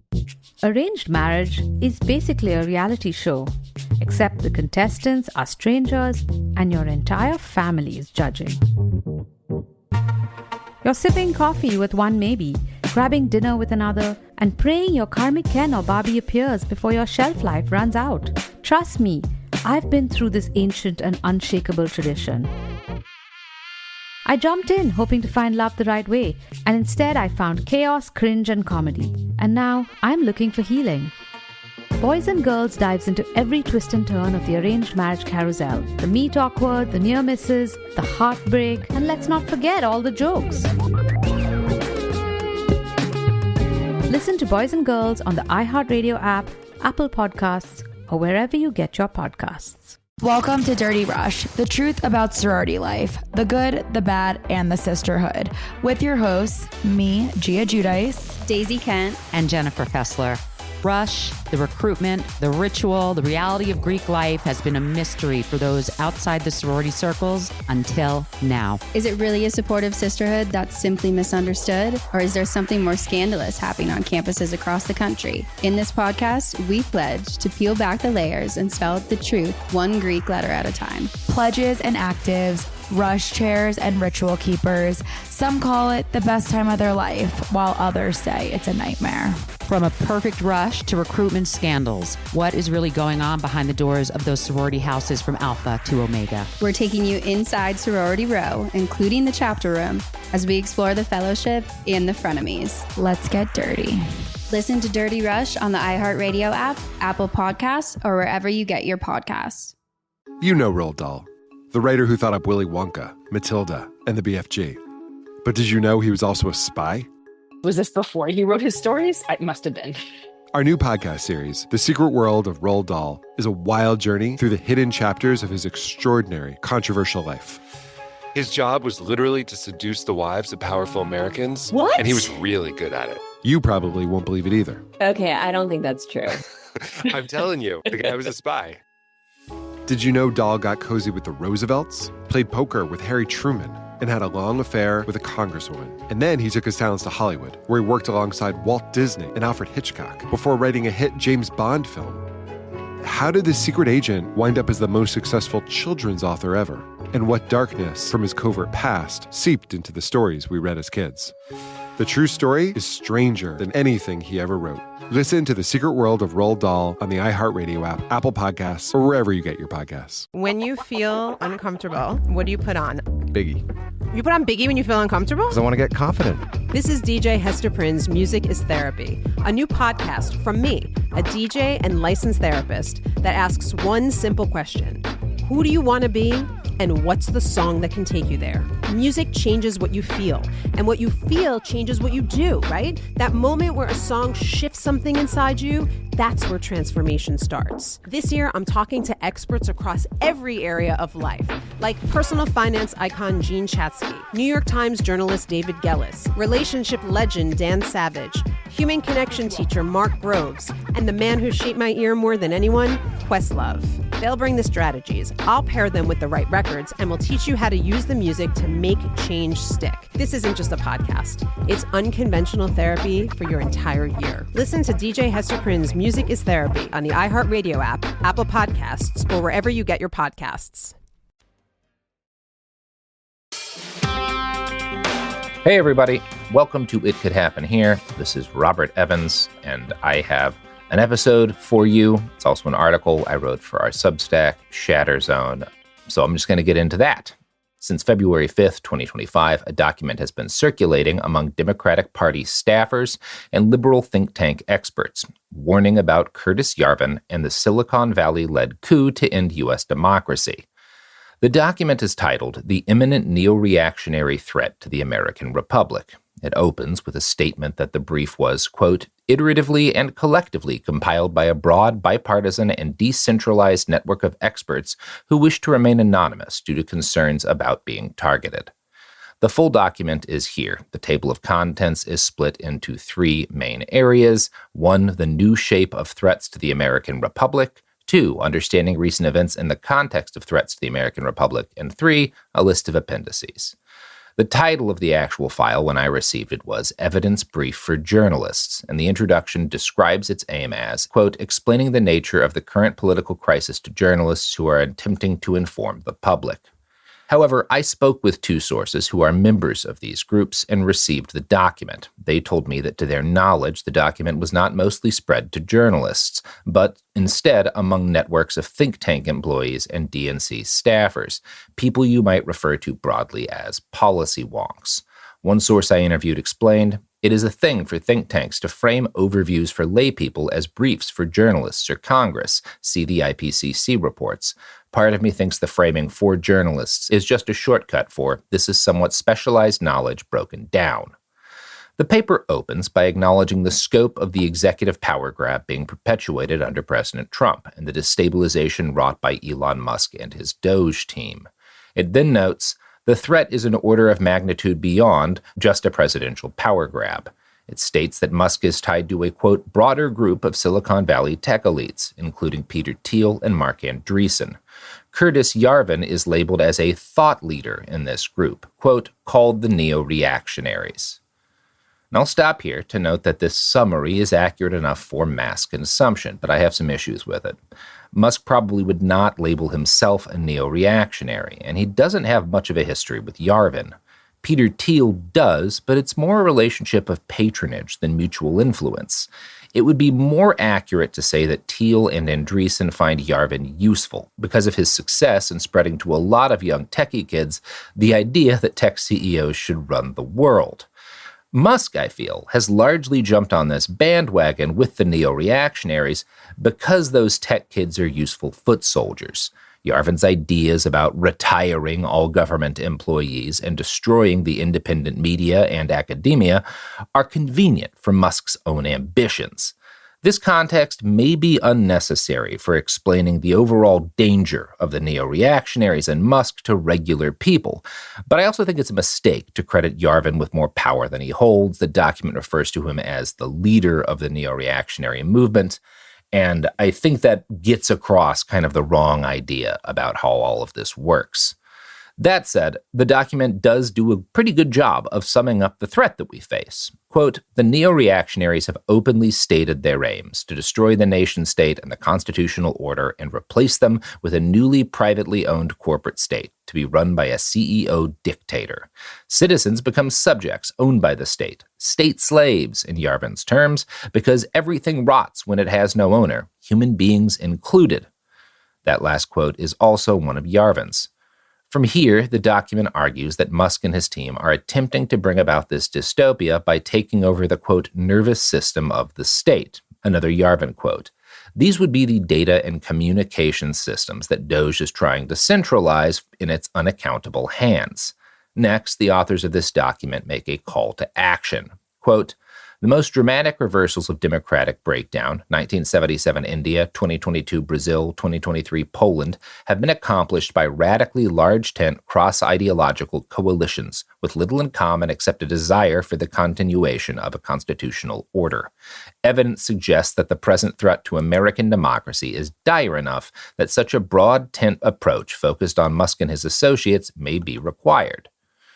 And I think this is the most interesting and hopeful part of the whole document for me. For one thing, I believe it does accurately state what's needed in the present moment, a popular front against autocracy and dictatorship. I would add to their list of relevant examples of popular fronts the original, which is France from 1934 to 1938. So it's heartening to see evidence that this understanding has started to grow within DNC policy circles and the people around them. The source who sent me this document in the first place described themselves as a member of, quote, a few unofficial networks of climate activists who are high-ranking in the government and policy think tank circles.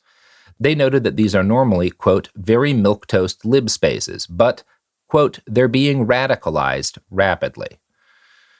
Both sources I interviewed for this requested anonymity. The second person I talked to with gave an explicit reason. They stated, quote, I've suspected for a while a lot more things in DNC stuff was compromised than people were comfortable with. In other words, they believe the Republican Party has spies within the DNC, and people they know have made statements to that effect. They were worried that these, quote, GOP moles might reveal their identity, but more so they were worried that these moles might have planted the document itself and put false information inside it, with the goal of provoking a reaction from Democrats that would be useful politically to Republicans. I do think this caveat is worthwhile. It's certainly not impossible, and I think the frank admission that the DNC likely has Republican spies inside it is also really worth stating. But I should note that when it comes to the actual accuracy of this document, I don't really see much to take issue with. I've spent more time than most people studying Curtis Yarvin and the Neoreactionaries. I would not describe myself as a top expert in the matter, but I do have a good base of knowledge here, and nothing that I've read in this document struck me as obviously false or incorrect, nor did the overall tone seem hysteric or unreasonable. So I asked my sources if over the last month they'd seen more people talking about Yarvin in their daily lives within sort of the circles that they work in and around, because, again, they communicate with a lot of DNC staffers and politicians. They said, respectively, no, and, quote, that's kind of one of the odd things, to be frank. This guy, Yarvin, is being brought to big events in D.C. He's been referenced by Bannon and Vance. I have heard his talking points come from Republican mouths, but he's largely not tracked. That concern comports with some of fears that I had late last year about Yarvin and the Neoreactionaries. Namely, I had believed for some time that Yarvin and the people kind of aligned with him, largely a lot of these Silicon Valley folks with money, had become much more influential among Trump and his tight inner circle than was widely understood at the time. Ultimately, I wrote and researched 2 episodes of Behind the Bastards because I thought it was valuable to bring more attention to the subject. I really had kind of a gut feeling that this was going to become much more relevant very soon, which is why I picked it as the topic for the episode we did with Ed Helms, who's by a pretty good margin the biggest celebrity we've had on the show so far. And I hope that that would help kind of get what we were talking about out to a wider audience. And it did. The episodes did very well. I think between YouTube and our downloads and the podcast, we're probably at something like 1 million listens for them at this point. But our listener base is a mix of leftists and progressive liberals, right? Their interests are not representative of the Democratic Party at large. It is noteworthy, and perhaps even important, that influential individuals in the policy space with connections to Democratic politicians and the DNC as an organization have started a grassroots effort to spread the word about Yarvin as a threat, and that's what this document represents. It's even more noteworthy that this document is unsparing about the danger and the fact that a clock is currently ticking over all of our heads. Here's another quote. If non-governmental actors, by which we mean unelected, unratified, unvetted, untrained, unconstrained, and or unaccountable actors, gain access to key digital infrastructure, they could seize control of critical functions of government in ways that will be difficult or impossible to reverse. And speaking of things that can't be reversed, my love for our sponsors.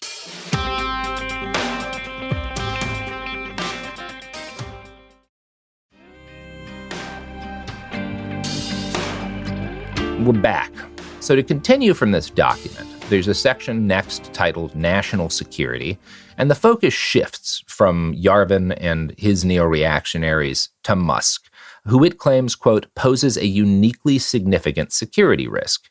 This, in its argument, is because Musk and Doge espouse, quote, anti-constitutional ideologies and, quote, are under the influence of America's principal foreign adversaries, China and Russia. It goes on at some length about Musk's foreign business interests and how they might compromise him. Now, I don't disagree that Musk is compromised, but I see his actions as very much consistent with those of a man seizing power for himself. I do understand why people speaking to an audience that is largely, when it's bipartisan, it's folks who are kind of more on the centrist side of things in the policy space and otherwise largely a lot of like Democratic Party employees and politicians. I understand why you focus on the China and Russia of it all with them. But when it comes to both accurately stating the threat and getting a lot of people to care, I really don't think that's the right strategy to take.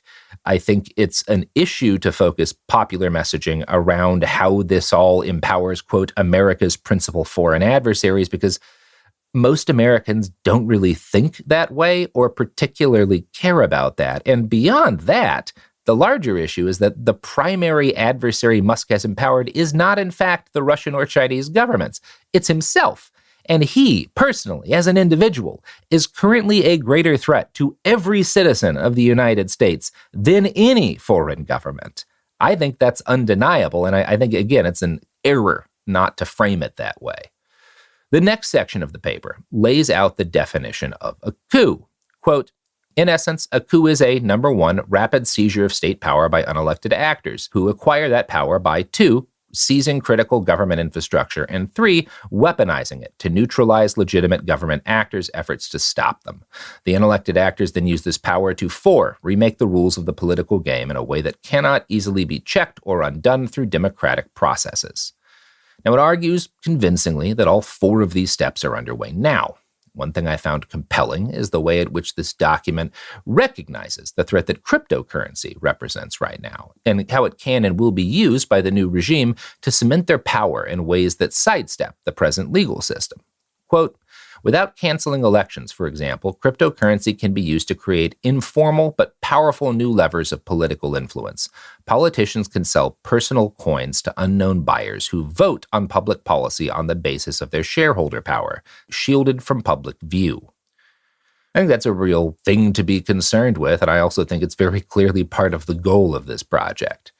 Now, next we have a summary of the Neoreactionary agenda, which lists some additional names among the Silicon Valley elite currently championing an overthrow of democracy. These include David Sachs, Balaji Srinivasan, and J.D. Vance. Also name-dropped is a political theorist named Nick Land, who is in fact referenced twice in this paper. He is quoted directly as having said in his paper, The Dark Enlightenment, quote, for the hardcore neo-reactionaries, democracy is not merely doomed, it is doom itself. Fleeing it approaches an ultimate imperative. Land has had a huge impact on a lot of these guys, although he's not really a Yarvin-like figure, as in he's not this kind of guy who sees himself as, or I think really wants to be, a shadowy puppet master orchestrating the overthrow of democracy from behind the scenes. He's really someone stating what he believes to be kind of inevitable concepts and realities about our present historical moment that happen to comport with a lot of the things that these guys believe. Now, the authors next lay out Yarvin's concept of the butterfly revolution, which is based on an essay he wrote in 2022 in which he laid out how a full reboot of the U.S. government could be accomplished. Quote, Yarvin's 7-part butterfly revolution has been roughly summarized as follows. Number 1, have Trump run for president on the platform of getting rid of an efficient system. Number 2, once he wins, purge the bureaucracy, rage, retire all government employees. Number 3, ignore the courts through declaring states of emergency. Number 4, co-opt Congress. Number 5, centralize the police, federalize the National Guard, create a national police force that absorbs local ones. Number 6, shut down the elites, the media and the universities who make up the cathedral. Number 7, get people on the streets whenever there is any obstruction by a government agency. And obviously, all of that we've seen Trump and his people make moves towards in the last couple of weeks, right? And that's in fact what the next chunk of the document is. Subsequent pages summarize the first days of the Trump administration and Doge activity, and they show how it comports with the butterfly revolution blueprint. Now, we've all lived that in real time, so I'm not going to summarize their arguments here. So the document ends with a section on actions and rhetoric to watch. Those are listed as, quote, government contracts, which fund many of Musk's companies at present. And then next is Greenland and Mars. Quote, a core tenet of neo-reactionary ideology is the replacement of nation states with network states. But states require territory. Technocracy, Inc., a predecessor to the neo-reactionary movement, whose one-time director was Elon Musk's grandfather, proposed a North American technate, where the entire continent of North America would be united under one technocratic superstate. There is currently a Peter Thiel-backed network state project called Praxis in Greenland. Musk's public statements about colonizing Mars can also be read as part of a territorial project. Lastly, it lists crypto, which the authors primarily seem to fear as a method of deniably bribing Trump. Now, I think most of this is pretty credible, although I feel differently about Musk's talk about colonizing Mars. I think that's been more about PR than anything. I do think there's a good chance he's just delusional enough to think that that's something feasible on any kind of close-in time frame, that we start building persistent colonies on Mars. I think the science suggests that if that ever happens, it won't be anytime soon. And I think he knows that. I think he's largely understands hype well and how to use it. And Mars has been an easy way for him to do that over the years. Overall, I'd say the document is fairly thorough in its layout of the neo-reactionary ecosystem and the actual plan currently being acted to end U.S. democracy. It includes a section that lists several of the earliest known Doge employees, and it quotes extensively from Yarvin and somewhat less extensively from Land. The paper's ultimate conclusion is that Musk is using this moment to turn himself into the kind of unitary, all-powerful executive that Yarvin longs for. This is an executive who rules alongside a largely ceremonial president, as well as courts and a legislative system that are equally ceremonial. After laying out the bulk of the actual threat, the article promises that, quote, Section 3 articulates what Congress and other actors can do in order to stop this threat. However, the document in its present form does not include any Section 3 or any comprehensive list of solutions Congress and other actors might carry out in order to stop the present assault on democracy. And perhaps there's a later version of the document that I don't have access to that includes that. Perhaps this is just a statement that wasn't edited out. I have to say, as heartening as I find the way in which this document talks about the threat that we're facing, and the fact that I think it's overall good that people in positions of influence around the DNC are talking about this stuff, it's also kind of perfect that at the end they're like, hey, don't worry, we've included some tips on how to defeat these guys. And then they just don't. If the situation weren't so dire, it would be a lot funnier. But unfortunately, it is pretty dire. Now, if you want to take a look at the full document itself, it's quite a bit longer than what I've read to you now, but it is really worth reading, especially if you have been hearing about this Curtis Yarvin guy or the Neoreactionaries, and you kind of want to know how this all fits together with what Musk is doing in more detail. If you go to my Substack at Shatter Zone, the most recent article is the text of this, and I include a couple of different points, links to the full document, which I have uploaded to Scribd, and you can read the whole thing if you want. It has not been altered since I have received it. And again, I think it's worth getting out there and spreading to more people. So that's the episode. We will be back tomorrow with something else. Until then, folks, I don't know. Keep an eye on this shit. Bye.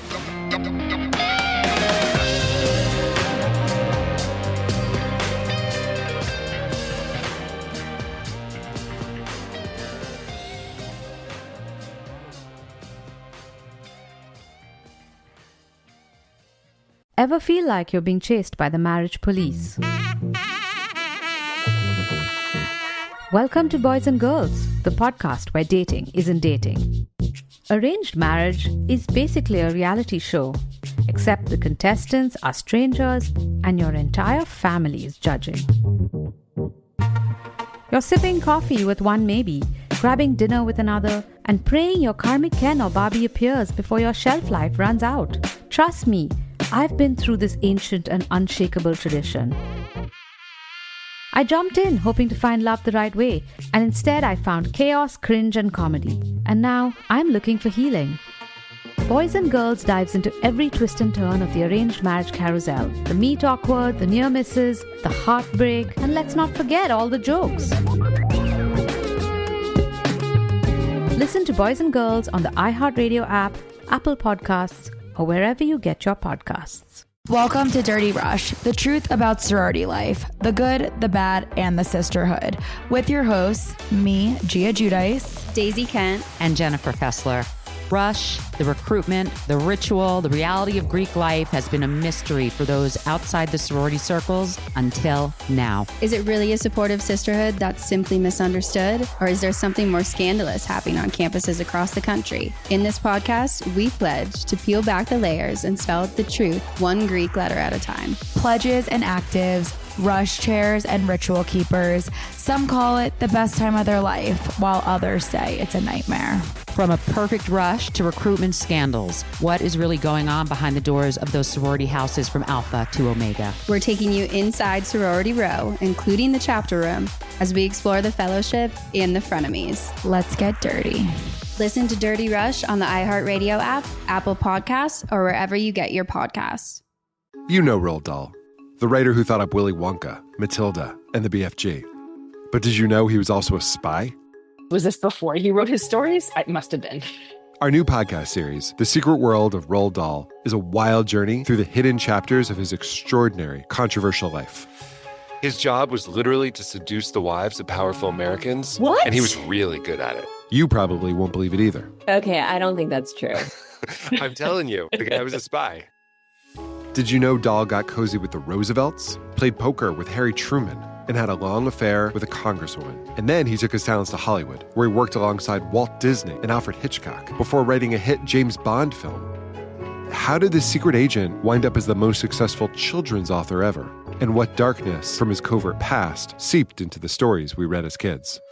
The true story is stranger than anything he ever wrote. Listen to The Secret World of Roald Dahl on the iHeartRadio app, Apple Podcasts, or wherever you get your podcasts. When you feel uncomfortable, what do you put on?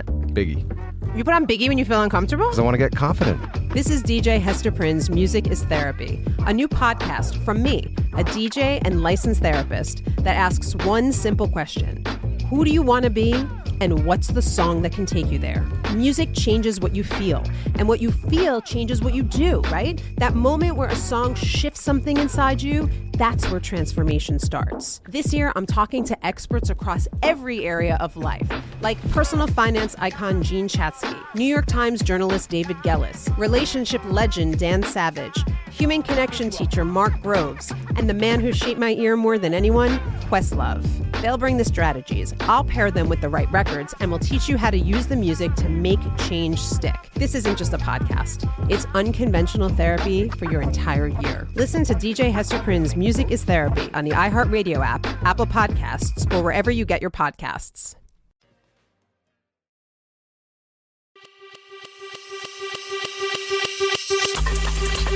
This is It Could Happen Here, Executive Disorder, our weekly newscast covering what's happening in the White House. Yes. The crumbling world and what it means for me and you. I'm Garrison Davis. Today, I'm joined by James Stout and Robert Evans. Yes. This week, we're covering the week of February 19 to February 26. And boy, if you thought we had ED before, do we have ED now? We still haven't got that hymn sponsorship, but we'll keep trying. We're going to keep working at it. I'm also looking to get us a penis pump sponsorship. Speaking of penis pumps, let's talk about the Germans. So, Germany had its election very recently after their most recent coalition collapsed. The way their government works is that periodically governments can't continue being governments, and so they have to have a very sudden election. I'm not going to explain it much more than that, but the actual results of the election were pretty interesting, right? The primary winner was AfD, AFD, Alternative for Germany, would be kind of the closest English translation of the name of the party. This is a far-right party. It is primarily popular in East Germany now, but it has surged massively after years and years of being decidedly on the political fringe. One of the reasons it has always been on the political fringe is that German parties, both centrists, conservatives, and the left, have had a tacit agreement since the end of World War II called the Cordon Sanitaire. It's not just Germany. This is a thing that used to be present in all of Europe.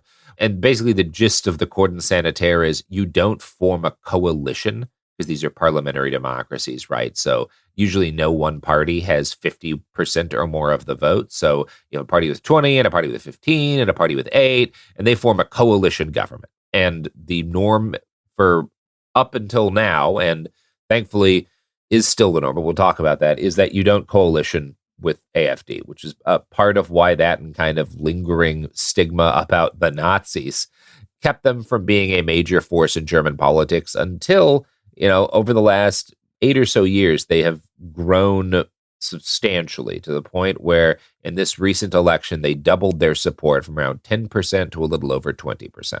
Yeah. This makes them, they're not the largest single bloc in the German, in the Reichstag. They're number 2, though, right? They are number 2, I believe. Which sucks. Yeah, it's not great. Yeah, the CDU is still significantly larger. Yeah. Although not like overwhelmingly larger, to be clear.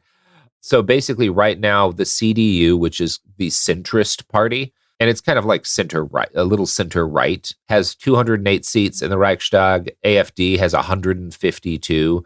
The Social Democrats have 120. The Greens have 85. And the Left Party has 64. So AfD is a minority in the government compared to all of the people who didn't vote for AfD, but the rate at which they're increasing is a serious problem, especially since most Germans list immigration as their primary voting concern right now. This most recent election had unusually high voter turnout. 2021 election, 76% of the country or so voted, more than 82% of the country voted in this most recent election. So the fact that you have record high turnout and AfD doubling its support is deeply chilling. Now, it's not 100% bad news, because one of the other stories here is the new Left Party. Well, not super new, but the Left Party, which is kind of came out of East Germany's Communist Party, massively increased their support too. And they actually, for the first time, very significantly increased their share of the vote, which had been under this kind of 5% threshold before and is now at about 8.8%. So they went up by an amount actually is not as much as AfD went up, but in terms of a percentage of their prior vote, it's a similar increase. So there's another party that had significant gains in this, and it's kind of a newer party called the BSW, which is, you could say they do a little bit of a red-brown alliance kind of thing, where there's some left-wing messaging in what they're saying, but they're also super anti-immigrant. And they're not, it's not kind of to the extent that the AfD is, but when they came onto the scene, they were expected by some people to pull votes away from the AfD this election. And that's really not what happened. And in fact, a lot of the votes they pulled were from Social Democrats and the left parties. So that was one of the, it's because of the way the parliamentary system works, which is more rational than our system. This didn't hand the whole election to AfD. Again, this is the benefit of a system like the Germans had, which is pretty explicitly set up to make it a lot harder for a right-wing dictator to get in again. But it is interesting to me that kind of messaging, it's further kind of evidence of what's been happening everywhere, which is when your party positions itself to try to win over far-right votes by kind of mixing in, well, okay, what if we did some sort of, liberal lefty policies, but we also got really racist? Yeah. You don't take votes from the far right, but you do wind up pulling the worst people from the left. Yeah. And yeah, I guess that's kind of the broad strokes. Now, this is bad, although it's also not comprehensively a nightmare. One of the things that's kind of, positive may not be the right way, but interesting to me is if you looked at the 2021 election maps of the strongest party by constituency in the 2021 election, and I found a good article, German election results explained in graphics, on dw.com. If you just Google that, you'll find it. In 2021, AfD, obviously, the whole Northeast was, their territory, but they also had strong inroads into the Northwest parts of the country, right? Primarily rural areas and the like, but there was a lot of red on that map in the Northwest portion of Germany. In the new election, that's all black, which is the CDU, right? Yeah. Which means while AfD's representation in the Reichstag and number of voters increased substantially, their geographical reach has been kind of cauterized. Yeah, would be a fair way of saying it, which is interesting to me. Hard to say too much. Does that mean? I think some of what has happened here, because it's important both to note that this is bad. It's bad that the Nazis doubled their share of the vote, but also it was expected to be a little worse than it was. There's some evidence that after J.D. Vance made his speech introducing AfD, their polling started to freeze a little bit. And it may be the fact because a lot of older voters came in and they seem to have primarily gone with the CDU, with this sort of center-right party.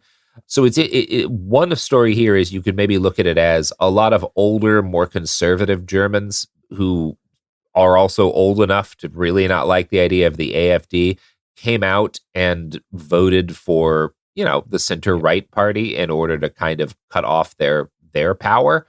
The other thing, though, that's kind of a lot less optimistic is that AfD is most popular among people under 30 who widely don't view it as an extremist party, which is deeply, deeply concerning. And AfD won the majority of working class, unemployed, and male votes. Yes.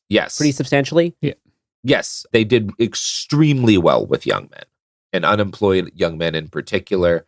And that's all deeply concerning. So, there's a few things going on here, all of which are very interesting to me. But the power AfD continues to have with really young Germans is frightening.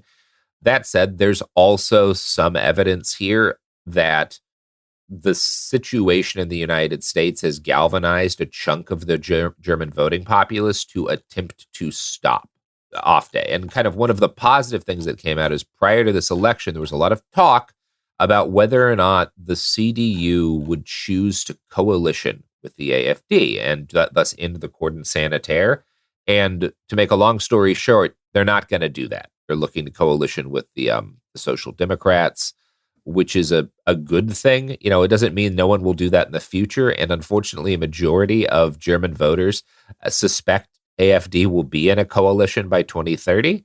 But it hasn't happened yet. And that's as good as things get right now. And that's what I got to say about Germany. Yeah, I mean, and people frame these results as slightly better than expected. Slightly. Previous polling showed AfD being slightly better in results, and that dipped after Vance and Musk started really trying to push AfD both in person and digitally. So you saw a slight dip there. Yes. And this is the other thing that's kind of worth noting, that kind of red-brown party, in addition to being kind of pro-social programs, anti-immigration, they're also very anti-United States. Okay. So that may explain some of that too. Yeah, it does seem like things are changing a lot. And one of the things that we've seen, as we've spoken about before, not just in Germany, but in Canada, was that people hate Musk and Trump so much in the rest of the world that their endorsement could be something of a kiss of death electorally. Yeah. Yeah, the Conservative Party in Canada has been growing pretty exponentially in terms of popular support the past few years as the Liberals have tanked. And now those trends have actually started to reverse. The Canadian Liberal polling is up 10 points. The Conservative polling is down. Conservatives might not even be able to control Parliament in the next election as they were expected to. And it'll be interesting to see if this anti far right United States trend continues to more countries beyond Germany and Canada. But I'm still eagerly waiting for the next Canadian election. And this is part of the story that is really interesting right now, where we've talked a lot about the transnational fascist coalition, the fact that Trump and his people have had the quasi-dictator of Hungary, over at Mar-a-Lago and have repeatedly cited him as an inspiration for how to take and centralize power. How close Bolsonaro was in the last Trump administration. Obviously the Republican Party's increasing closeness and embrace of Putin's Russia. But what also is happening right now is people, countries that had been heading in a more authoritarian right-wing direction, turning around in part due to the war in Ukraine and turning away from kind of the international right-wing movement, as Poland being the best example, right?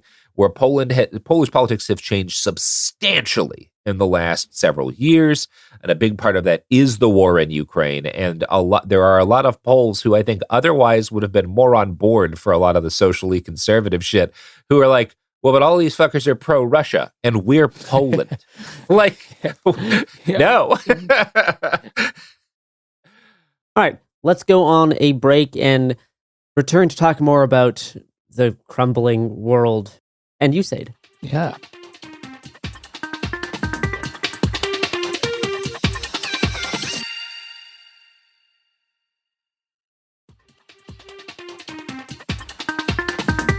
All right, we are back.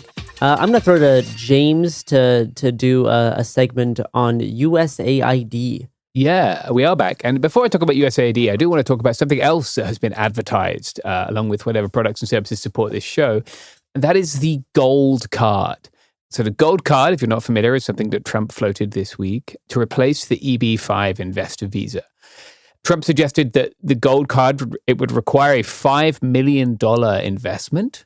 Well, investment, I think it's just a charge, right? You're just giving the money to the United States government, and in return, you will receive a green card plus privileges. And it will be not a green, but a gold card. So that's great. That is the EB-5 visa, if you're not familiar, required you, since 2022, it's been $1,050,000 investment and the creation of 10 jobs. So it had some kind of trickle-down economics is not a real thing. It's a lie that they tell you. But it had some idea that these rich people would create jobs in the US, people who are less wealthy. The gold card seems to not have that. You just have to be rich, right? So that's an interesting change to the immigration system. The other thing I want to talk about today is the United States Agency for International Development, better known as USAID. It's been a target of the anti-woke right for some time. Because they fundamentally don't understand what Joseph Nye would have called soft power, right? The power to persuade, the power to influence outcomes around the world with things other than tanks and bombs. Oh, and again, if your power is soft right now, you might consider trying Hims or one of our other sponsors. Hims is not a sponsor. Sorry, James. We needed to do that. But I have been diverted, but I'm returning to my topic. The agency has been massively impacted by DOGE and Trump administration cuts, right? The Trump administration suspended all foreign aid in January via executive order on the 20th of January in order to assess if it was, quote, serving U.S. interests. The State Department then issued guidance that seemed to go beyond the executive order and cut basically all USAID expensive.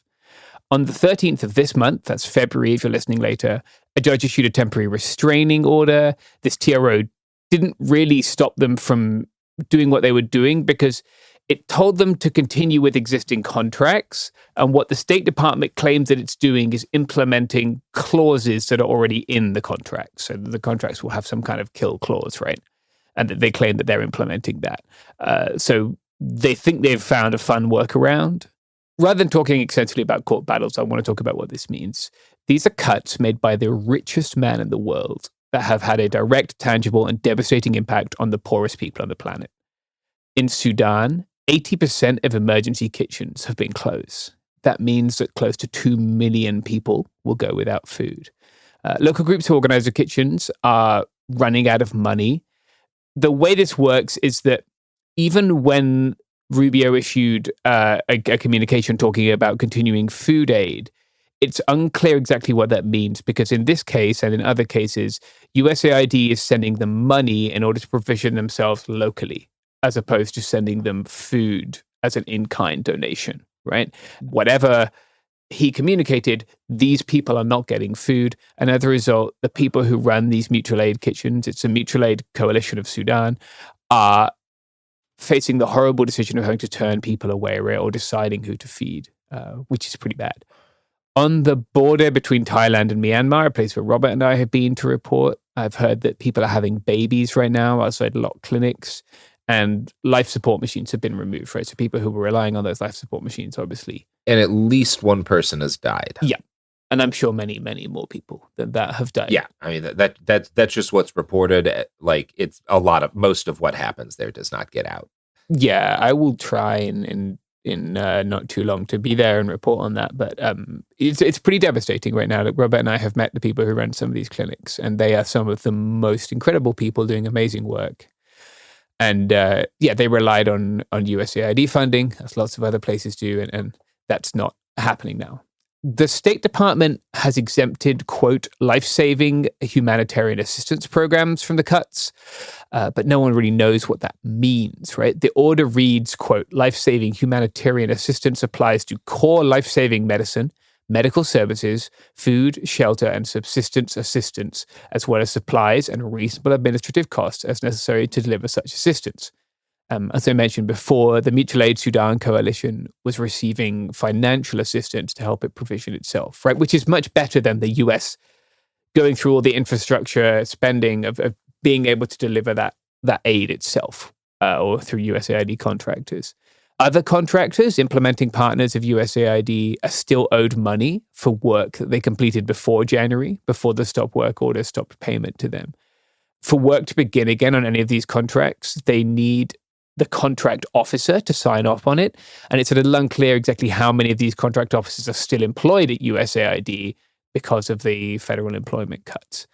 So essentially, USAID has stopped all over the world. In addition to this, in this country, $490 million worth of US-grown food, which is in the USAID pipeline to go to people who very desperately needed food, is currently at risk of spoilage, according to USAID. So it's not just that people are starving, it's that we are allowing food to go bad here while people starve in other places, which is pretty bleak. I will just really briefly here plug the Mutual Aid Sudan Coalition. If you'd like to help, you can direct to them directly, and it's mutualaidsudan.org if you'd like to do that. It'll be in the show notes too if you're driving or whatever. And there is like ongoing legal fights over this issue. On Tuesday, February 25th, another judge ordered the Trump administration to resume hundreds of $millions of funding towards USAID. And there's no indication Trump's going to follow that order. They're already planning to appeal again. They have already appealed before. And we've seen them continually deny court orders from judges, find loopholes, find workarounds, and Musk and Trump continue to just openly float, like defying the order of the court. Representative Andy Ogles introduced articles of impeachment against a specific, quote-unquote, activist judge. This will go nowhere. They don't have nearly enough numbers to make anything like this happen. Yeah. It's a frontal assault on the separation of powers is what he's proposed, right? And, they don't have the numbers yet. Yes, well, and then they have openly floated just, defying orders because they're interpreting the actions of the judges as, themselves unlawful. But Musk has himself called to impeach judges who violate the law. And I believe his most recent pinned X post reads, quote, "If any judge anywhere can block every presidential action everywhere, we do not have a democracy. We have a tyranny of the judiciary." So, what a great legal mind. Shit we were saying back in 2023. So this will continue. I mean, I'm really waiting for a final showdown between Trump, Elon, and maybe the Supreme Court, and seeing if they will actively defy a ruling from the Supreme Court if they indeed rule against Trump and Musk. But until then, I feel like we're just kind of all chugging along as the Trump administration, very, very unconstitutionally defies the authority of the court. Yeah. In some related news, last week, President Trump signed an executive order stating that the president can change laws. Cool. Erroneously citing Article 2, which only calls for the president to, quote, faithfully execute the law. I'm going to quote from the order. "The president and the attorney general, subject to the president's supervision and control, will interpret the law for the executive branch instead of having separate agencies adopt conflicting interpretations." The next section is titled "Reining in Independent Agencies." It reads, "The Federal Trade Commission, the Federal Communications Commission, and Securities and Exchange Commission have exercised enormous power over the American people without presidential oversight. These agencies issue rules and regulations without the review of the democratically elected president. They also spend American tax dollars to set priorities without consulting the president. Voters and the president can now hold all federal agencies, not just cabinet departments, responsible for their decisions as the Constitution demands." Unquote. This is absurd. This is extremely dangerous. One of the most blatant attempts at power that we've seen since Dick Nixon. This is gonna get litigated, but this is crazy. The fact that we have a president saying that he has the ability to interpret the law, something that specifically he cannot do. It's why we have three branches of government. Yeah. Just openly claiming that power is very worrying. Again, I feel like every episode on executive disorder, I say that, I'm very worried, I'm very concerned, but that does continue to be the case. Yeah, it is very concerning. I don't know what more to say because it's mad. Like we're watching a coup happen on the timeline while everyone just continues to go shopping and stuff. Like it's pretty weird. Speaking of shopping, I just got a fantastic Swedish M90 field jacket. It looks great. It fits tight. I'm very happy. Incredible. Garrison's becoming a milsurp. We will go on break once again to come back to talk about the Navy and the FBI.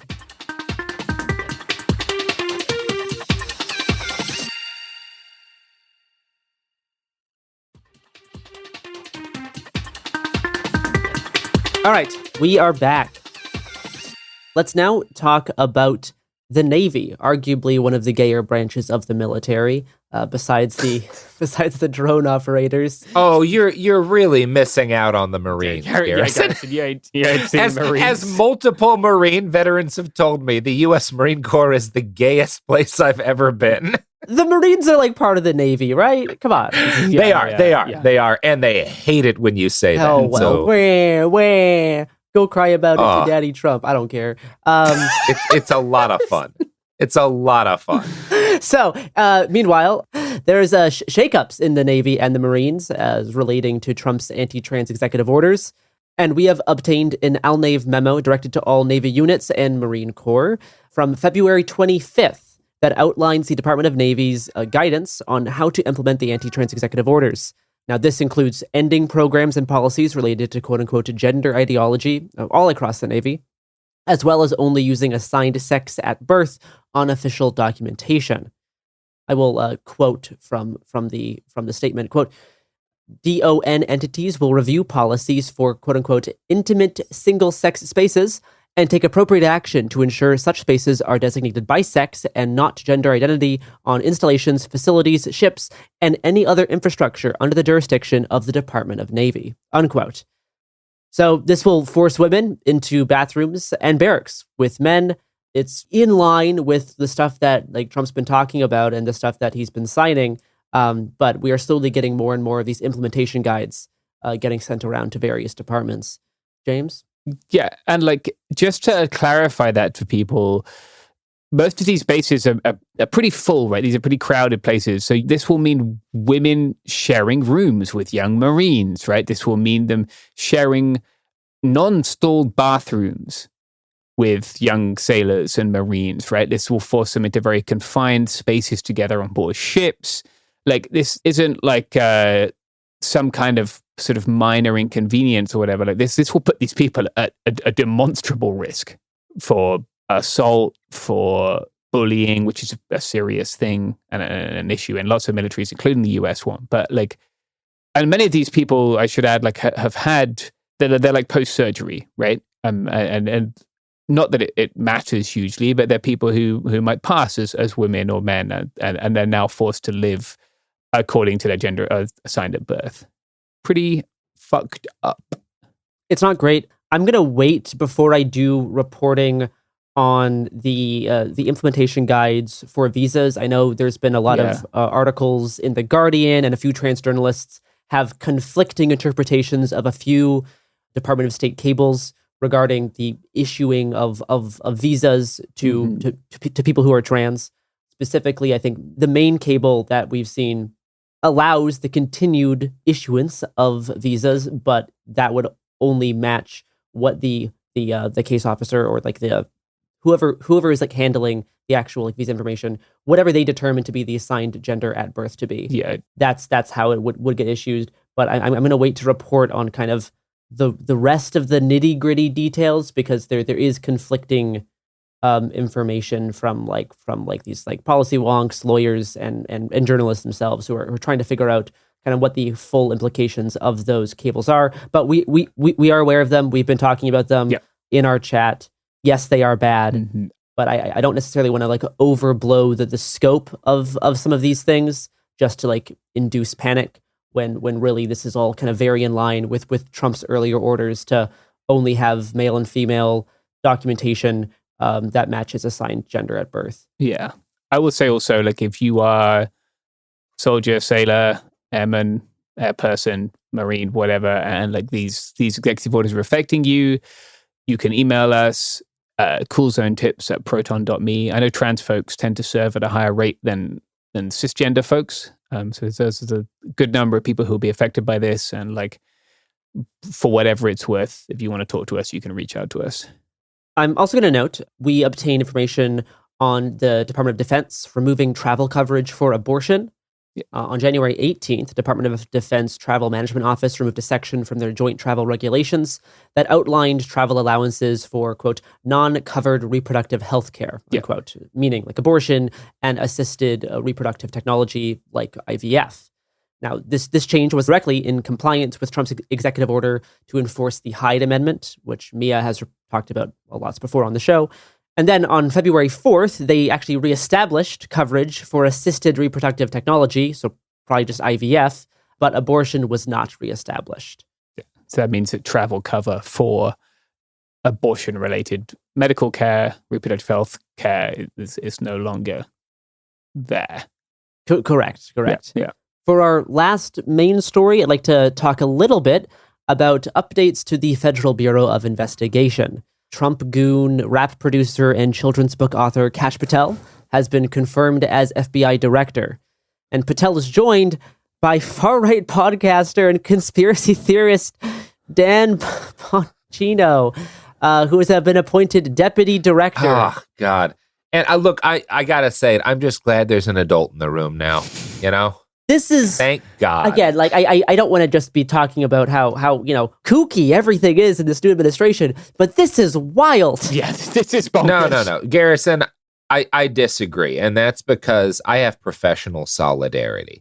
Anything that's good for podcasters in general, is good for the country. That's so not great. Not great. Last week, Patel told senior officials he wants to relocate upwards of 1,500 employees from D.C. to field offices around the country. And in a statement on last Friday, which is February 21st, Patel said, quote, anyone that wishes to do harm to our way of life and our citizens, here and abroad, will face the full wrath of the DOJ and the FBI. If you seek to hide in any corner of this country or planet, we will put on the world's largest manhunt, and we will find you, and we will decide your end state, unquote. Agents and government employees have warned that under Patel, the Bureau will be on course to refocus efforts away from far-right street fighters and accelerationists and towards the nebulous BLM Antifa. In related news, on Tuesday, a far-right extremist named Joe Kent was confirmed as director of the National Counterterrorism Center. Kent is a former Special Forces and CIA operative. He's described himself as an American First populist and has strong ties to the Proud Boys and Patriot Prayer. Kent has praised Joey Gibson for standing up to Antifa, and Kent himself employed a Proud Boy to consult on a failed congressional campaign in 2022. Kent has historically advocated that the FBI refocus their efforts to target Antifa. And this is all amidst a report from The Guardian suggesting that the Nazi accelerationist group, The Base, has had a decent resurgence in activity and recruitment efforts inside the United States. That's good. So, not cool stuff happening. Read the Federal Bureau of Investigation. I guess I'll close, unless we have any other thoughts on Kent or Patel or our podcaster deputy director. I mean, what are you supposed to say? All right. I mean, I do think it's funny that because of the number of podcasters that have been hired, there have been statements by people in the administration that there aren't going to be any more conservative podcasters because we're giving them all government jobs. Well, that's more Hims advertising dollars for us. That's right. I feel like this is going to be huge for us. I would like to close on three more funny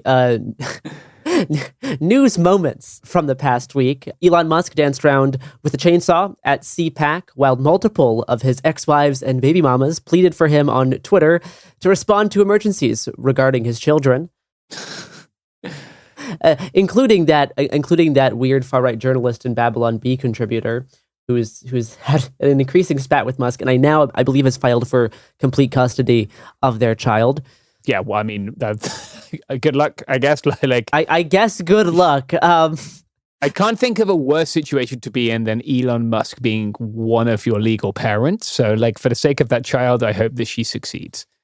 Tesla stock is down nearly 30% this month. There's been a real pressure on him because people in Europe are refusing to buy Teslas in a boycott, upset at him for doing the whole Nazi salute and being a Nazi thing.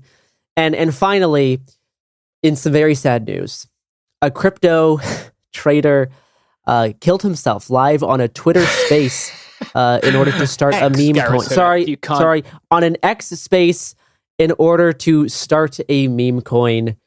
How do we feel about this, folks? I know it's a dark time for our community. They did start the meme coin. Multiple meme coins actually were started. Yeah, so well done for all the people cashing in on the guy shooting himself in the head and then bleeding out for 30 minutes on stream. You are vampires. I don't know. Not the cool kind. No, yeah. Not the cool kind. The evil kind. Vultures. Vultures can be cool as well, I guess. It depends. Yeah. Well, I think that's it for us. We reported the news again. We reported the news. Hey, we'll be back Monday with more episodes every week from now until the heat death of the universe.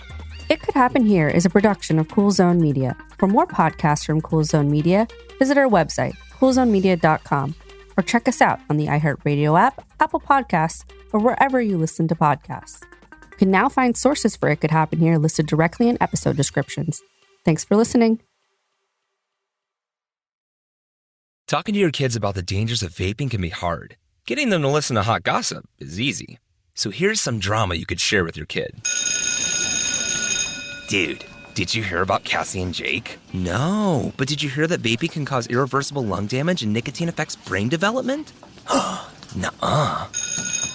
You don't need to gossip if you want to have an open conversation about vaping. So if you want to get tips on when and how to talk to your kids, visit talkaboutvaping.org. Brought to you by the American Lung Association and the Ad Council. Hey everyone, it's Emily Simpson and Shane Simpson from the Legally Brunette podcast. Each week, we're bringing you true crime through a legal lens. Whether you want all the facts on the disappearance of Nancy Guthrie, or you still need to wrap your head around the Diddy verdict, we're breaking it all down step by step. And we're not just lawyers, we're also husband and wife.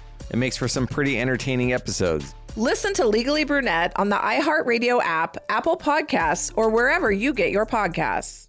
The human body is a beautiful machine, and keeping it running means understanding how it actually works. Which is why This Podcast Will Kill You is doing a multi-part series on sleep, what it's for, why our bodies don't follow neat rules, and why modern life is not helping. When you consider what we know about sleep in humans, there's one rule that comes out. We are predictably unpredictable sleepers. We'll continue exploring how the body works with a multi-part series on digestive function. So listen to our newest series, which runs January 20th through February 17th, with new episodes every Tuesday. From the Exactly Right Network, listen to This Podcast Will Kill You on the iHeartRadio app, Apple Podcasts, or wherever you get your podcasts. Saturday, May 2nd, country's biggest stars will be in Austin, Texas at our 2026 iHeart Country Festival presented by Capital One. See Kane Brown, Parker McCollum, Riley Green, Shabuzi, Dylan Scott, Russell Dickerson, Gretchen Wilson, Chase Matthew, Lauren Elena. Tickets are on sale now. Get yours before they sell out at Ticketmaster.com. This is an iHeart podcast. Guaranteed Human.